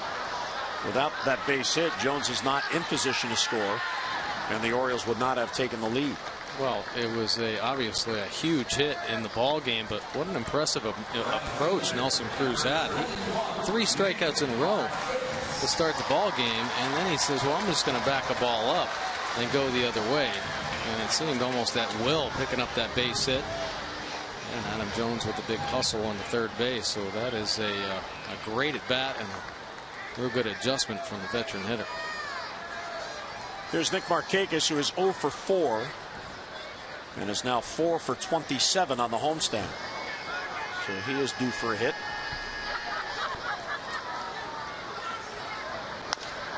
Bouncer towards the middle. Dozier gloves. With the glove, he flips to second for the force. Nicely done by Dozier. And that ends the inning. So 1 out, single, and a man left. We head to the 9th. Britton will come on. The O's 3 outs away from a win.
Brought to you by Southwest Airlines. Find Southwest Airlines fares online only at southwest.com.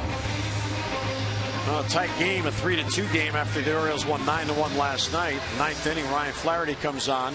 Defensively, takes over for Jimmy Paredes at third, and here is Zach Britton, Mike, on to try to earn the save. Yeah, take a look at his pitches. Primarily fastball, 92%, and it is of the filthy variety, 94, 95 miles an hour with nasty sink in the zone. And breaking ball 8% of the time, and that has become a big pitch as well. 29 saves on the year for Zach Britton, but 14 consecutive saves since July 19th. 1.95 earned run average. Opponents hitting just 174 overall. Lefties at 159, righties just 182. He has been very dominant since taking over the closer role. He already has 2 saves on the homestand. He saved Tuesday's game and Thursday's game against Tampa. He'll go to work on Brian Dozier, who has been on base 3 out of 4 plate appearances, 2 walks and a single. Mauer and Vargas, it's a 1-run game.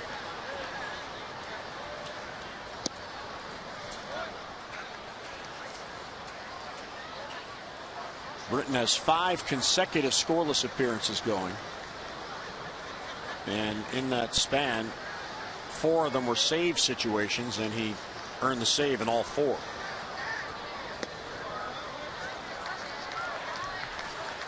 This is not a guy you want to put on. He has speed, he can steal a base, and he would represent the tying run leading off in the 9th. Well, he's very dangerous first hitter for Zach Britton to face. Obviously a great eye, high on base percentage, and has good power.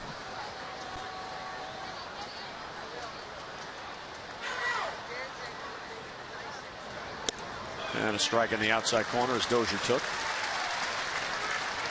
5th pitcher for the Orioles, Zach Britton. Tillman went 5. Just 1 run on 6 hits. Really did an outstanding job of minimizing damage. He may have been his craftiest game of the year. Tommy Hunter 1 run in 1 inning. Miller a scoreless inning. O'Day a scoreless inning. Now Britton swings through the sinker, and it's 2-2. Yeah, that's the nasty right there. And, is that the name for it? Well, in my eyes, it is. I mean, it's ridiculous. You can't hit that pitch. If it's down in the zone, it is impossible for a hitter to square it up. The only time Zach Britton gets hurt is if his pitches are elevated and he works down at the bottom third of the zone. There's just too much late movement. It's a piece to stay alive at 2-2.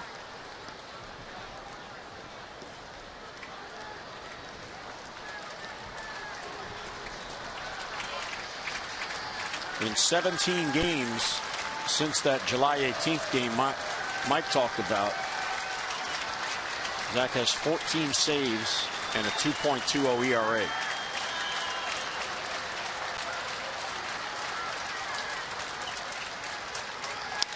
Bounce to third, right to Flaherty, just in the game, and 1 away. The ball will find you. Ryan Flaherty ready for that one.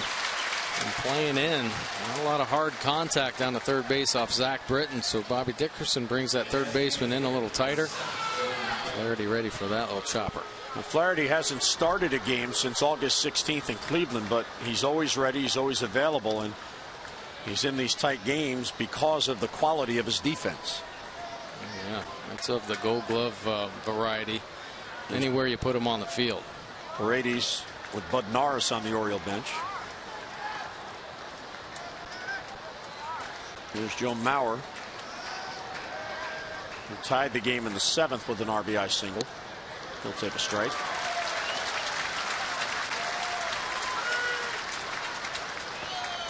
You see so many hitters they take that nice quiet take on the first pitch.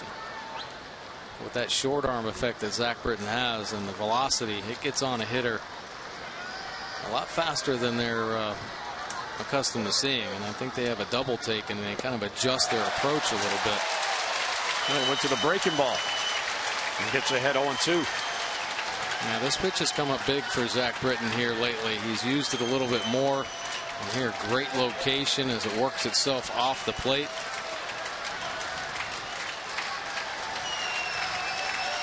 So 0-2 on Mauer, 1 out, nobody on.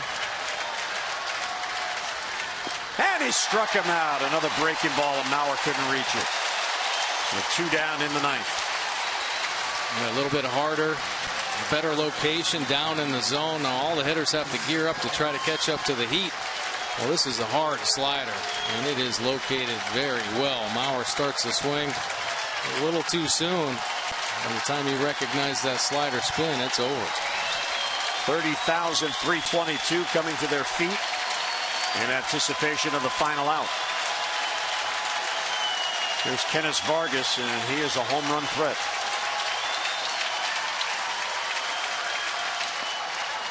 Bounces in there 1-0.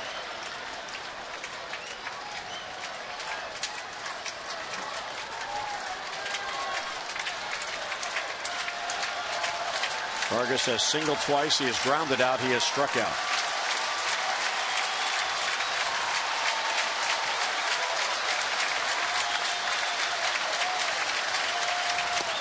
And a swing and a miss.